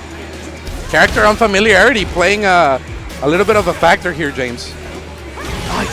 Chris has had that autocorrect DP every single time, and so Bulkman has not even been able to land the cross-up at all. Oh, what a react. You saw him pumping the whole entire time. Chris was just pumping the controller, waiting for him to commit to something, and as soon as he saw it, had the reaction. Bulkman going like, man, how did you even do that? He's like, that's literally what they're talking about. Can't believe it. Arcade machine over here. Yes. And it has one of those, the spinning light display that creates the weird 3D effect, you know? We also have Street Fighter 2. That's it. No Champion Edition, no Turbo, nothing. That's just right. 2. All right, Zach going up against Sleepyhead Panda. So, I mean, look, this is an interesting matchup here because with Marisa now in the game, can Chun-Li really claim herself as being the strongest woman in the world? Absolutely. Because the strongest is not a title based on pure strength. Dude, that was the most poetic answer that you could have given, and I love it. Thank you. No problem, James. I like to watch anime from time to time. So let's see what happens here. Sleepyhead Panda with the Marisa. It's definitely like some Obi-Wan Kenobi, you know, a quote right there. Nice reaction. Ooh. That gets the big hit. There we see a stance combo right there. Tries to go for a throw. Nice throw escape from Sleepyhead Panda. Oh, cornering yourself is very scary against Marisa, but not scared to interrupt. chuck the buttons. And that is why the corner is scary there from Zach. Sleepyhead Panda managing to slice and dice over here with the Marisa. Good stuff. All right. Sleepyhead Panda right now. Trying to show that Marisa is the strongest woman in the world. Chun-Li doing her job over here. Nice. I like those drive parries right there. Oh! God. just so painful looking. Oh my god! Every move looks like you are dead in real life. Every single one of them. Especially that one, but drops the combo. Oh my goodness. I mean, Sleepyhead Panda looking strong. Not to belabor this old point here, but this is what I like. Every time I see Marisa animate here, that's how I wanted to see Superman animate in Injustice. How everything is just kind of pulled back and then the hand just snaps forward. It's so beautiful looking, just like that combo right there from Zack to finish the game, to finish that round off. Absolutely. And Oh, just what? raw super bionic arm. Okay. Muchas gracias. Exothermic, one of the pillars of the Dragon Ball Fighter Z community in Mexico. Shout outs to you as well. Yeah. Te amamos, amigo. And I will tell James to go to Thunderstruck 2023. There's going to be many tournaments this year. Talking to some people, and they were telling me they need to get me out to Mexico pretty soon. So I'll get you out to Mexico. I'll show you around. You know, it's strange. I've lived in Southern California my whole life. I've never been to Mexico. So here's a trick, James. You have always been in Mexico. It's true. It's true. Being in Los Angeles, you gotta, you know, it's that way. So It's just the Mexico DLC. I look. I took 2 years in Spanish as well in high school. I tried my best over here. Maestro. Yep. Oh my goodness. I always tell everybody like the one sentence. Oh, what a reaction! Not even the DI, but the super nice The Mexican expansion expansion pack. Yeah, there you go. And it's funny that a Magic Pixel Mexican says it. That's a Sactap, the Marvel player. Oh, is that Zack Top? The reason he's called that now is because he did an Ancestry.com and he got 1% Mexican. But he- so I just gave him the pass. Magic Pixel Mexican, dude. That's amazing. That's better than Sactap could possibly be. I swear, that's amazing. That's why the name change is official now. Oh, the parry right there gets baited. And Zack bringing it back against Sleepyhead Panda. These reactions have been on point. Oh, okay. Throw punish, and look at that. That was enough to kill. That wasn't even a punish throw either. Astro Finish 2023, absolutely. If you guys want to visit Guadalajara, Mexico, my hometown, Woo! and also T-Hawk's hometown, feel free to visit. We'll show you guys around. Oh no, see, that's what happens when you try to shimmy in this game. The throw ranges are a lot longer. You have to make sure you have that distance. I feel like shimmies only really work for grapplers now, which is a terrifying thought. You know, Lily's grab range is almost like full, half screen it. Dude, Lily's crazy, dude. It's like, I'm not anywhere near her now. She gets to charge up and get these beautiful plus frames, but oh boy, here we go. But actually went to burnout, and maybe Panda was trying to go for some sort of EX or some overdrive combo. Oh God, why does that look like it hurts so much? I got hurt and I'm not even in the screen. Dude, again, that's what I'm talking about. That animation style that they did that's the second time Panda's done that at the start of the round. You think it might be fishing for a fireball or something? Yeah, or something. But again, that's what I mean by the animation. That's kind of what Superman needed to be in Injustice, you know? I feel like people don't get Superman in the modern day. As a big comic reader myself, they keep trying to make Superman Jesus. Superman is not Jesus. Oh no! Oh my God. But that might be a miracle right there. Oh, No, okay, it's not. The check. Zack advances Nice. there 2-0 against Sleepyhead Panda, but a very good match. Yeah, Zack Lots of was done pressure. eating check please right there. And gonna be moving on forward. Absolutely. Shoutouts to Psychelic 101. You have returned. Just planting huge ass onto that chair right there. Absolutely. Oh man. But again, like to know what your guys' thoughts on the game are so far in the chat over there. Hope you guys have been enjoying your characters over there and finding the characters that you've been enjoying. Absolutely. And we see Jared about to fight Mr. Huge Ass. I believe James is messing with Zangief and Cammy. After one day of Zangief, I'm going to be dropping Zangief for a while. I'll let everybody else do the Figure it research out. with the character because I cannot figure that character out. So I'm going to be trying Cammy, and I always have Kimberly if I need it because I used her in the beta, and I really enjoyed Kimberly. That's fair enough. On my side, I am somehow top 16 in this bracket playing DJ. Like, How many this days is of practice super have you turbo. had with DJ? I have had an hour of practice setting up yesterday the PCs. It was hard work, so you guys better value this tournament. Sign up for the next one. Support Riverside Game Lab. Support Avengers plus Raves GG. As Jared is walking all over huge ass. Look at that. Dang. Just kicking huge ass all over the place. Let's see what the adaptation is. I feel like these are a lot of knowledge checks that you need to have in early Street Fighter when a game just drops. You have to figure out on the fly, is this positive, is this negative, can I swing, can I not swing? And it just feels like Huge Ass is trying to go for these tests in order to try to pressure Jared in this second round. The nice thing about it is in Street Fighter 6, every character has about 1 or 2 moves at most, normals that are plus on block. So Except DJ. Except DJ, huh? Okay. Oh, man. But for the most part, unless they're glowing green, you can pretty much try to take your turn. Obviously, you just like I said, you have to know, for example, like Jamie, it's that standing medium punch. I believe that's standing medium punch right there.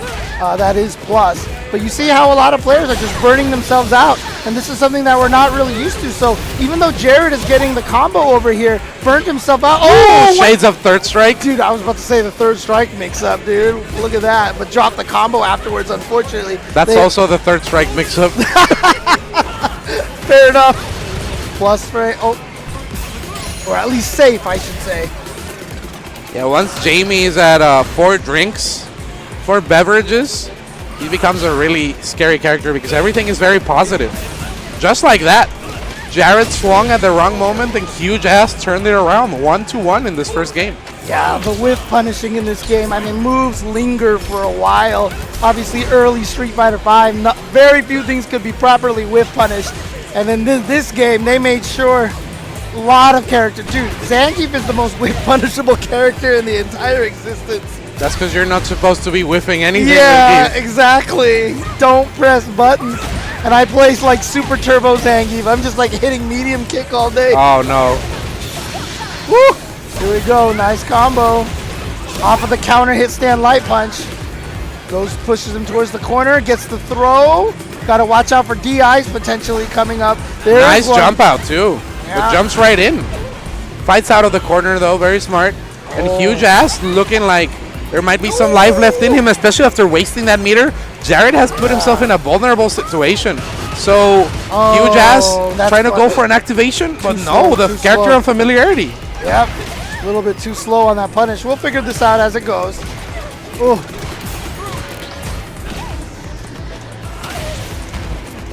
All right, got to level 3 now. Level 4, here we go. So scared, Jamie, definitely very scary right now. Gonna get the punish with that crouching medium kick. Here we go, the mix up. Wake up super, it's not enough to kill. 10 more years of this, James. Oh my goodness, gonna go for the chip out. No, what a tick throw setup. Very expensive, but pays up. And no fear DP right there from Jared. It seems that Huge Ass is at a disadvantage at the moment. Jared up 1-0. But, you know, people asking in the chat what's Jamie's favorite Game Lab drink. I would say it's either the Wave Motion Fist or the Dragon Punch. Not because Jamie likes them, but because I like them. And I think Jamie is a man of culture. Fair enough, fair enough. Oh my goodness. Yeah, but again, it's an herbal mix, okay? Not actually alcohol. He clearly states so in the story. He gets high of the excitement of battle. That is why he gets red. And there you go. Huge Ass there with round number 1 here in game number 2. But of course, Jamie being our first representative drunken boxing in the Street Fighter world here. A friend of Yun and Yang, so that's why you can see some similar styles there. Oh no, he drive canceled it. Drive rush canceled it, not drive impact cancel. And it seems that this is like a battle of games too. We know that Huge Ass comes from the Anime Fighters background, one of the strongest Grand Blue players in America. And Jared with that Street Fighter background looking really, really strong. It's just the back and forth battle. Jared looking like he's going to take this round, but anything wait, could happen, wait a minute. especially when you have huge ass on you with the pressure. Yeah, honestly, it's a very good question, Fruity Fetus. I mean, I don't know why you would act like a drunken boxer after drinking a bunch of herbal tea, but you know what? We'll just run with it, okay? That's like the kids that got sold oregano and had to pretend because they just fucked up. It's kind of like what Jamie does. Let's see what happens here. Yeah, you see the pushback on there. If you do drive parry it, I think it's easier to punish. Nice stuff. Oh, what no, a but string, burns too. himself out. Burns himself out, unfortunately. So now you got to hold this. You have no access to a lot of weapons here to fight, and that's why Huge Ass is just shoving him into the corner right now. Did he just moonwalk on him? Oh no, he wasn't baits doing it anything. out? Yeah. Time to punish. You see the big no day 2 combo drops. Oh my goodness, that's positive. Goes for the tick throw. Once again, gets the drink. Nice anti-air from Jared. Trying to fight this one back. And like I said, I actually kind of like it when I see day 2 combo drops and stuff. That just means that there's a lot of combo routes and people are having trouble keeping track of them. And I think that's healthy for a game. Wow, that's bufferable! I think that's unhealthy for the game, James. Why can Chun-Li do that? Overhead into EX bird kick. Okay. But Jared takes the 2-0 win over Huge Ass. This is going to be the end of Huge Ass, I believe, because he got sent to the losers bracket earlier before. Oh, man. Okay. Well, I guess so places to eat, lots of food, so... Awkward handshakes. There's everything here.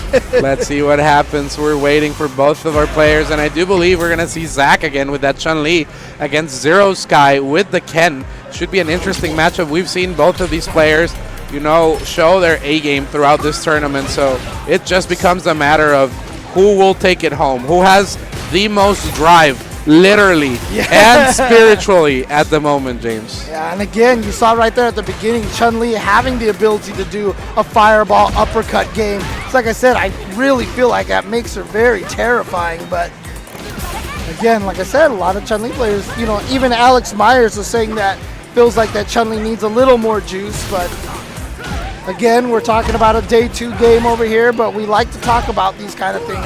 It's fun to speculate. Absolutely. And, you know, this corner pressure from Zero Sky is not too shabby as well, but Zach managing to fight it out, and you can get an extension after EXSBK. This game is truly like, what if we gave every character everything we've ever wanted and stuffed out by the jump heavy punch? Is that just like a directly downward hitbox? It must be. I don't know. That was so weird. But what would a Marvel player play in this game? Depends. If you're a Dormammu player, you would play JP. If you like the Rushdown Magneto stuff, you'll probably play Kimberly. If you are a Hagar player, you play Lily. If you are a Hagar player, you play DJ. If you are a Morrigan player, stay away from this game. But also, Ryu's Fireball game is pretty strong in this game, especially with the Denjin power-ups. Yeah. No, I mean, like I said, if you are a Dormammu player, that's who you would use. You'd use JP if you're a Dormammu kind of player.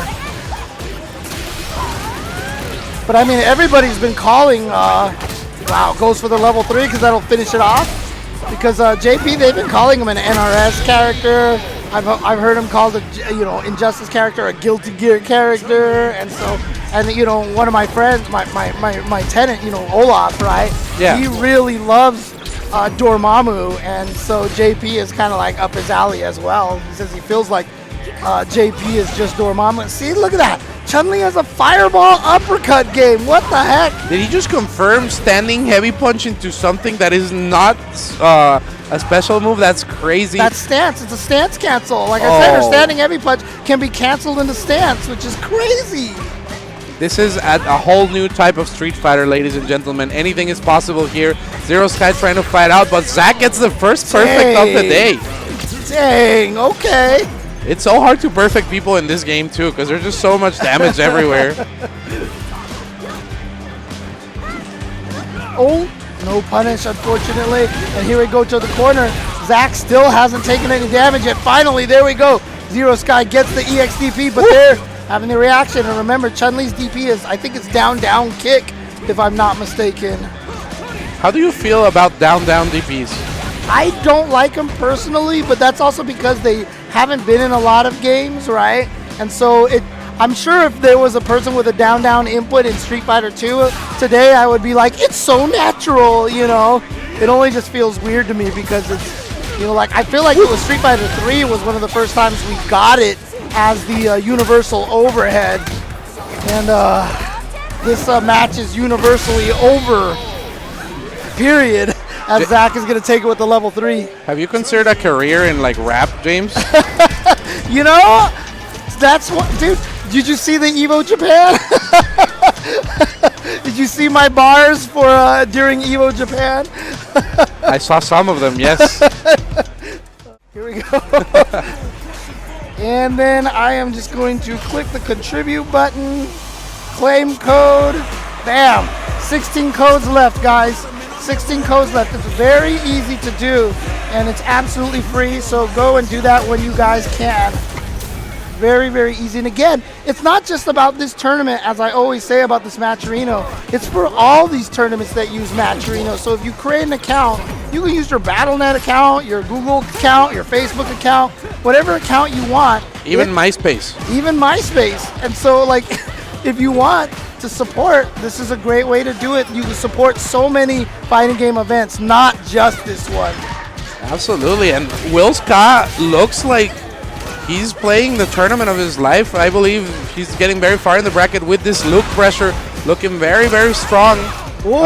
Oh my goodness. Sandals there not reacting with the DI in time, and Will Scott is. Oh my goodness. It was so floaty that Will Scott wasn't sure how to get that combo to go. But yeah, you can see that Sandals committing to that run a lot. Very interesting. Like I said, my favorite thing about Kimberly so far is every Kimberly I've seen play has played very different from each other. Like, I never really used that, so the nerf on that standing heavy punch into the run is actually kind of funny to me because I was like, I've never used this, so it's fine. Oh my goodness, gets hit with the maximum Wesker right there. Sandals showing us what Kimberly's all about, and Wilska, you know, has to polish the game a little bit more because a character like Kimberly will lock you down in the corner. There is just no escape from this pressure.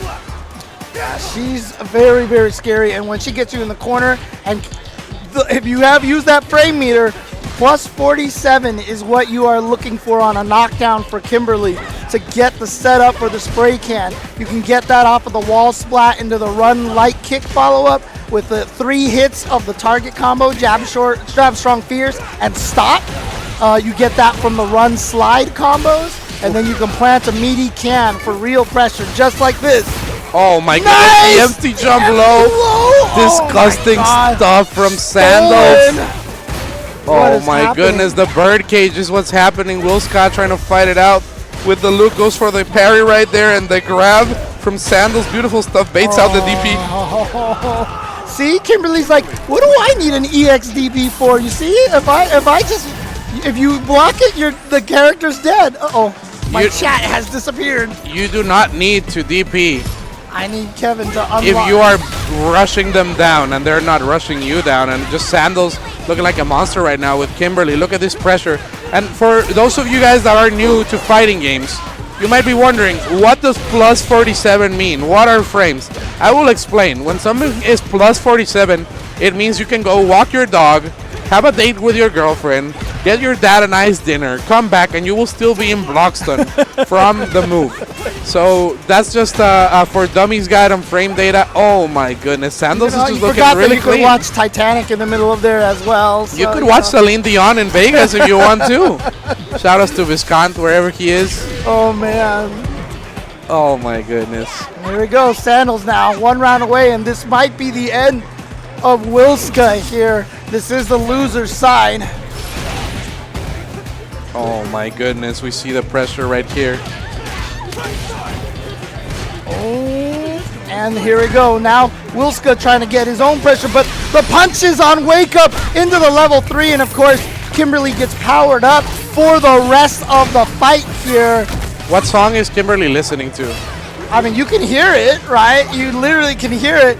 And you know, if you're playing Kimberly Mirrors and you actually both do level 3, the song actually gains lyrics. You can actually hear the vocals.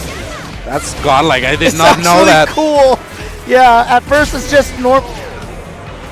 I think that might be it. That was a punish counter? What did it even punish? The parry? Can you not parry that? You should be able to parry that.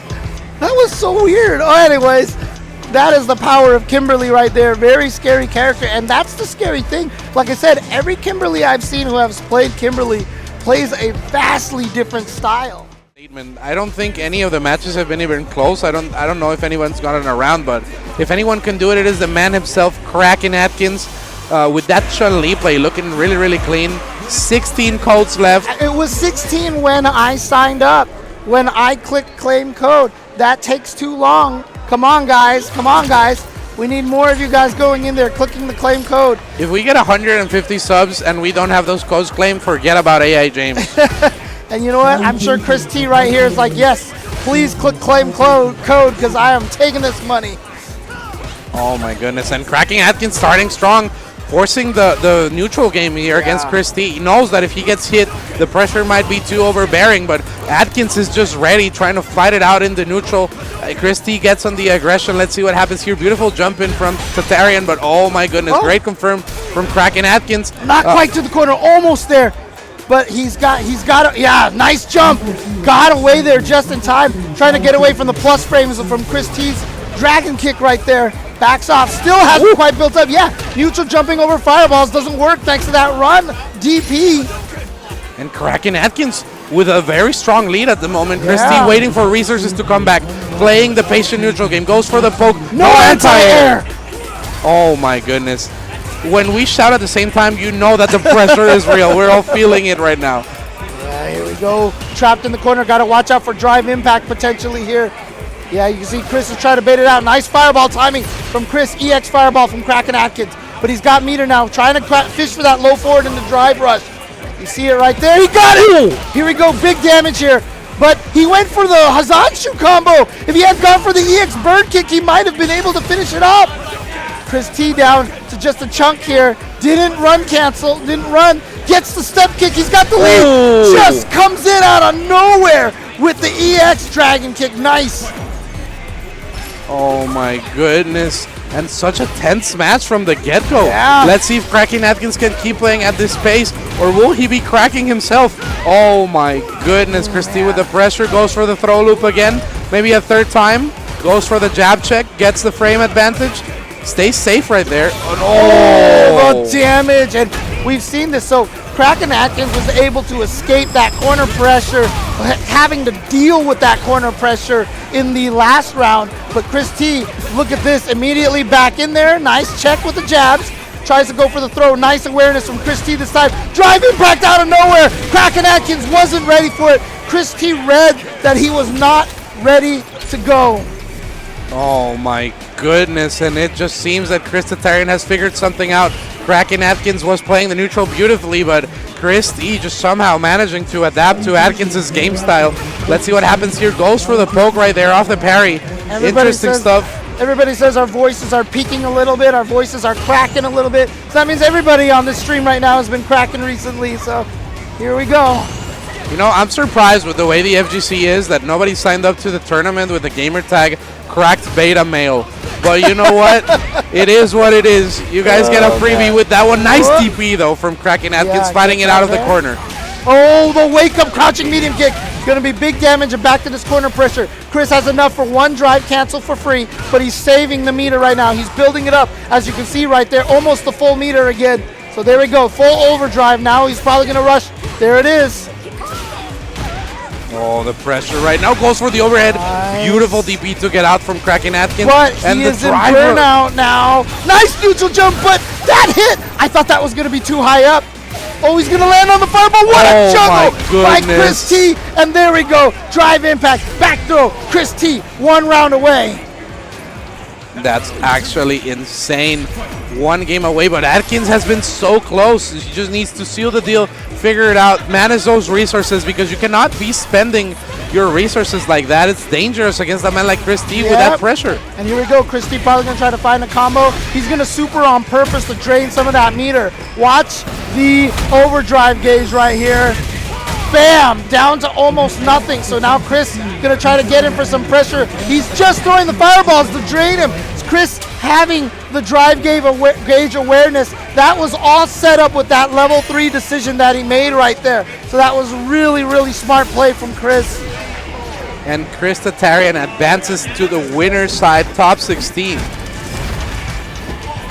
I'll pull up if we commentate a max damage random all marble tournament. Let's run it. Max damage, minimum handicap. You die in one hit, every character. We were talking about what all the characters were for food, and I said that Kula's obviously the cone because she's always broken, right? Bars. Well, she did get nerfed into oblivion, but so did the ice cream machine. Zach against Wilska here to get out in the loser side.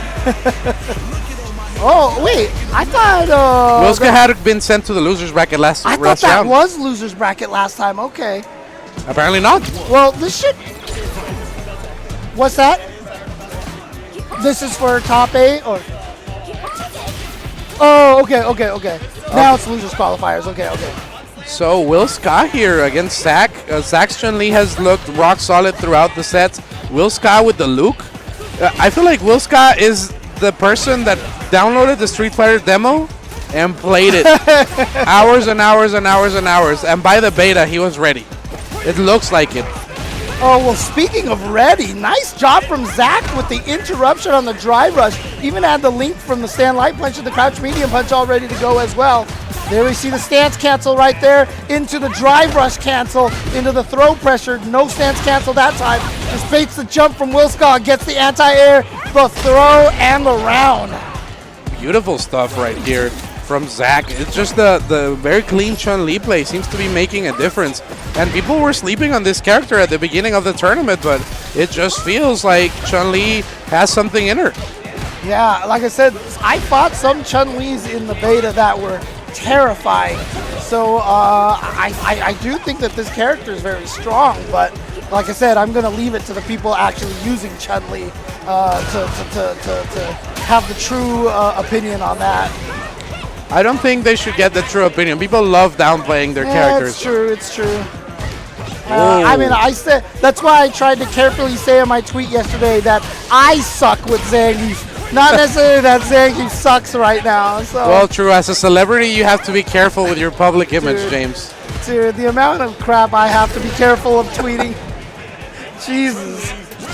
Oh, man. And Zach gets the 1-0 lead here against Wilska. Top 16 coming up after this match as well. Yep. When's Meteors? Is that because we have DIs already in here? So Meteors is a Marvel player. Oh. It's short for Meteors in Ass. Oh, okay. Apparently people want to see him. Not huge ass. Meteors in Ass. Just in regular ass. Okay. Fair enough. Oh my goodness. It seems that Wilska is trying to fight it more aggressively. Beautiful confirm right here. Yeah, obviously, if you have actual visual reactions, whiff punishes are so strong in this game. There it is right there. Nice. Anti-air with a down. Oh my goodness. Oh, he was so scared of Chip. He tried to jump away from it. He did not have any meter overdrive, so he was going to take Chip from that. Interruption again. Punish counter. Combo into the crouch medium kick. Feels like Wilska is getting a little bit desperate with the pressure right here from Luke. Just throwing out EXs for free, and it just seems that Zach is capitalizing and having an answer for each and every one of the escape options that Wilska is choosing at the moment, James. Yeah, this is very similar to a lot of the Chun-Li's that I was having trouble with. Very just footsie, yeah, like this, and then playing the fireball uppercut game. Gonna have the level 3 here just to finish it off. I almost feel like it should be because you remember her Ultra in Street Fighter 4 did 37 hits. Yeah. For like it was the Super in 5 that did 37 hits. That should have been 37 hits as well. It should have just been a tradition for her now, just to always have 37 hits to get revenge against Ken. Absolutely. Most stable thing that I've ever played on. When you put it on a table, that thing does not slide at all. It's amazing. We'll have to try it out. I'll pick up your recommendation. There you go, fist bump between Kraken and UTJ. Johan. People always ask me, are you a stick player or are you a pad player? And I always answer, internationally, I'm a pad player because it's way easier to explain to customs and border protection that an Xbox controller is an Xbox controller. That's fair. But let's see what happens here. That was such a creepy angle. Why did they do that, Capcom? I'm terrified. Dhalsim gets a lot more stringy as time goes on. Yeah, somebody feed him, please. I mean, the very first time they did something like that was in SVC Chaos. He was very rubbery in SVC Chaos. It was one of the first times he had that kind of rubbery, bendy kind of look. And then since then, he's had it a lot more. So it'd be like that. Oh, nice. Atkins is ready. He's just studied the game as well. You can see the counter pokes there against UTJ. Dhalsim trying to activate here, goes for the slide. Beautiful tick throw. Nice stuff, and Atkins just pressuring UTJ into the corner, but teleport is always a way out if you said it correctly. Yeah. Medium drive rush canceling the throw is very strong in this game if you have a good drive rush. And so it's something you have to be very careful of, and you have to be cognizant. And what a DI by Kraken Atkins. Take him to the corner. And UTJ sliding from far ranges, but not safe enough a lot of the times. Those are good ranges on the drill. God, shades of Street Fighter V. Speaking of Street Fighter V, do you really want to get locked down by Dhalsim here? Is there even an answer that Kraken Atkins could pull out? Of course, teleport's now super easy to do. Ooh, wow, I can't believe the second one hit, and Chun-Li just missed. That's just a floaty jump. Off of the wall, but I thought that jump heavy kick from Chun-Li was going to connect, but it just didn't do anything. It just hit air. Oh my goodness. Oh, what? Was that down back heavy kick? That's that new kick that Dhalsim has. It looks really strong. I feel like the key to strong Dhalsim players is they know what each of their normals does in every circumstance, always, at any point and positioning. It's just very impressive to see good Dhalsim players. That's one of the keys to playing Dhalsim, like you said, almost in every game. Back throw, though, that's out of the corner situation. Missed with the drill. Nice counter from Kraken Atkins. Towards the corner. Dash in there, shimmy, but burns himself out. Went for the Riza too with a Hasanshu. Yeah, he's done that a couple times, but he was burned out, so he didn't have an EX extension to go. Oh my goodness. Oh, and I also see Mr. Anton in the chat. What's up, Anton? Shout outs to Filipino Man, one of the strongest players in Street Fighter history. Oh my goodness. So much damage on UTJ's side. Oh, what the heck? All right, here's this mix-up, left, right. And you know what? I mean, again, if you're bad at reacting to that, learn to drive parry. Because then it doesn't matter what side they're on, you can just drive parry it. Get out. Both of them in burnout now, but the mix-ups right here from UTJ are looking strong. This first game has felt like an entire set. Just right. This is still game number 1. 3 out of 5. 3 out of 5, though, you know. That's 2 out of 3 now. No, it's just everybody was like, the game is so fast, we must be 3 out of 5. Well, you might start with not blocking with your face. It will extend the game time. Let's see what happens here. I mean, this is brutal for Kraken Atkins. I mean, look at this deficit that he has against UTJ. This might be a great moment in the making. Yeah, actually, I wonder for Filipino Man, who he's probably playing Chun-Li in this game, I would imagine so, right? Always a Rose player. Yeah, Chun-Li similar to Rose in well, that he's played a lot of Chun-Li in the past as well. That was his character in Street Fighter V as well. You know what character kind of reminds me of Rose because of the broken poke? Manon. Which one? Manon. Oh, yeah. Okay. I mean, she's a grappler. Ooh! Oh, nice. Bust out of there. UTJ missed his combo. Tried to go for a shimmy, but it was a wake-up drive impact instead. A lot of people have said Street Fighter 6 feels like a mental stack the video game, and it's really true. You got to be so aware of so many different things. just understanding what a parry right there. Beautiful stuff from Kraken Atkins.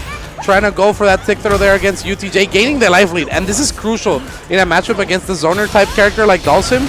You do not want to commit to an option that... That's safe on block? Apparently. What? Oh my goodness. Oh, what a mix. Oh, but he dropped his combo. So he got the American reset. Not the reset Nice. of Kaiba. What a DP right there. Down, down on reaction. Yeah, but the problem that's the nice thing about that is you don't care what side he teleports to. It'll DP the right direction. The problem is right now he's in burn. Oh, the stump. That was so sick. That was the no fear option right there from Atkins. I feel like this is one of those sets where both people are so stressed out that they just hug each other at the end. Oh my goodness, Atkins drops. He could have killed. 8 seconds on the clock, timers can. We see the jab and UTJ takes it. I can't believe UTJ made it in there with a slide into jab. What was the frame data on that? Give me the replay and have the numbers pop up on the screen, which honestly, thank you, Capcom. It was such a sick feature. When I saw that, I was like, I can't believe it. Dude, I only just noticed the little thing on the hanging from the column over there with the Chinese character and the loops on it. My parents have one of those in their house for sure. I'm telling you, they did their research. With the Lily stage, there's people drinking and there's agave in the back. I'm like, they went to the location, the correct location. Oh, nice punish. Low profiling that jump. This is the first round that Atkins just feels dominant in. Yeah. It's usually been like a back and forth. They're both scrapping, looking for pokes, but now UTJ has to turn on the aggression, and it's paying off here against Kraken Atkins. Yeah, half life down already, and still half a round to go, so no reason for UTJ to hurry. And he just got all of his stuff back, and Kraken Atkins just burned themselves out, which means a lot of... Oh, was that close enough? Oh my god! Oh my goodness, there is no way. That wasn't a true combo. Kraken Atkins just got hit by the overhead. UTJ is making the crazy comeback. Is this gonna happen? Oh, went for the Chad teleport. Okay, drive impact out, spend the EX. Drive impact again, no? Here we go, but UTJ now, the one burning himself out. Kraken Atkins trying to find a way in there, but see, having trouble trying to navigate. Gets caught by the heavy foot punch. He has a UTJ with a life lead now. 4 seconds, 3 seconds on the clock. 2, 1. Goes for the chip out, doesn't work out, and Kraken Atkins is eliminated. What a set, James. And you saw right there, the super froze the timer as well. So super, maybe the chip out would have been enough. Yeah, I think supers freeze timers in this game. So that might have been a good idea right there, but just wasn't.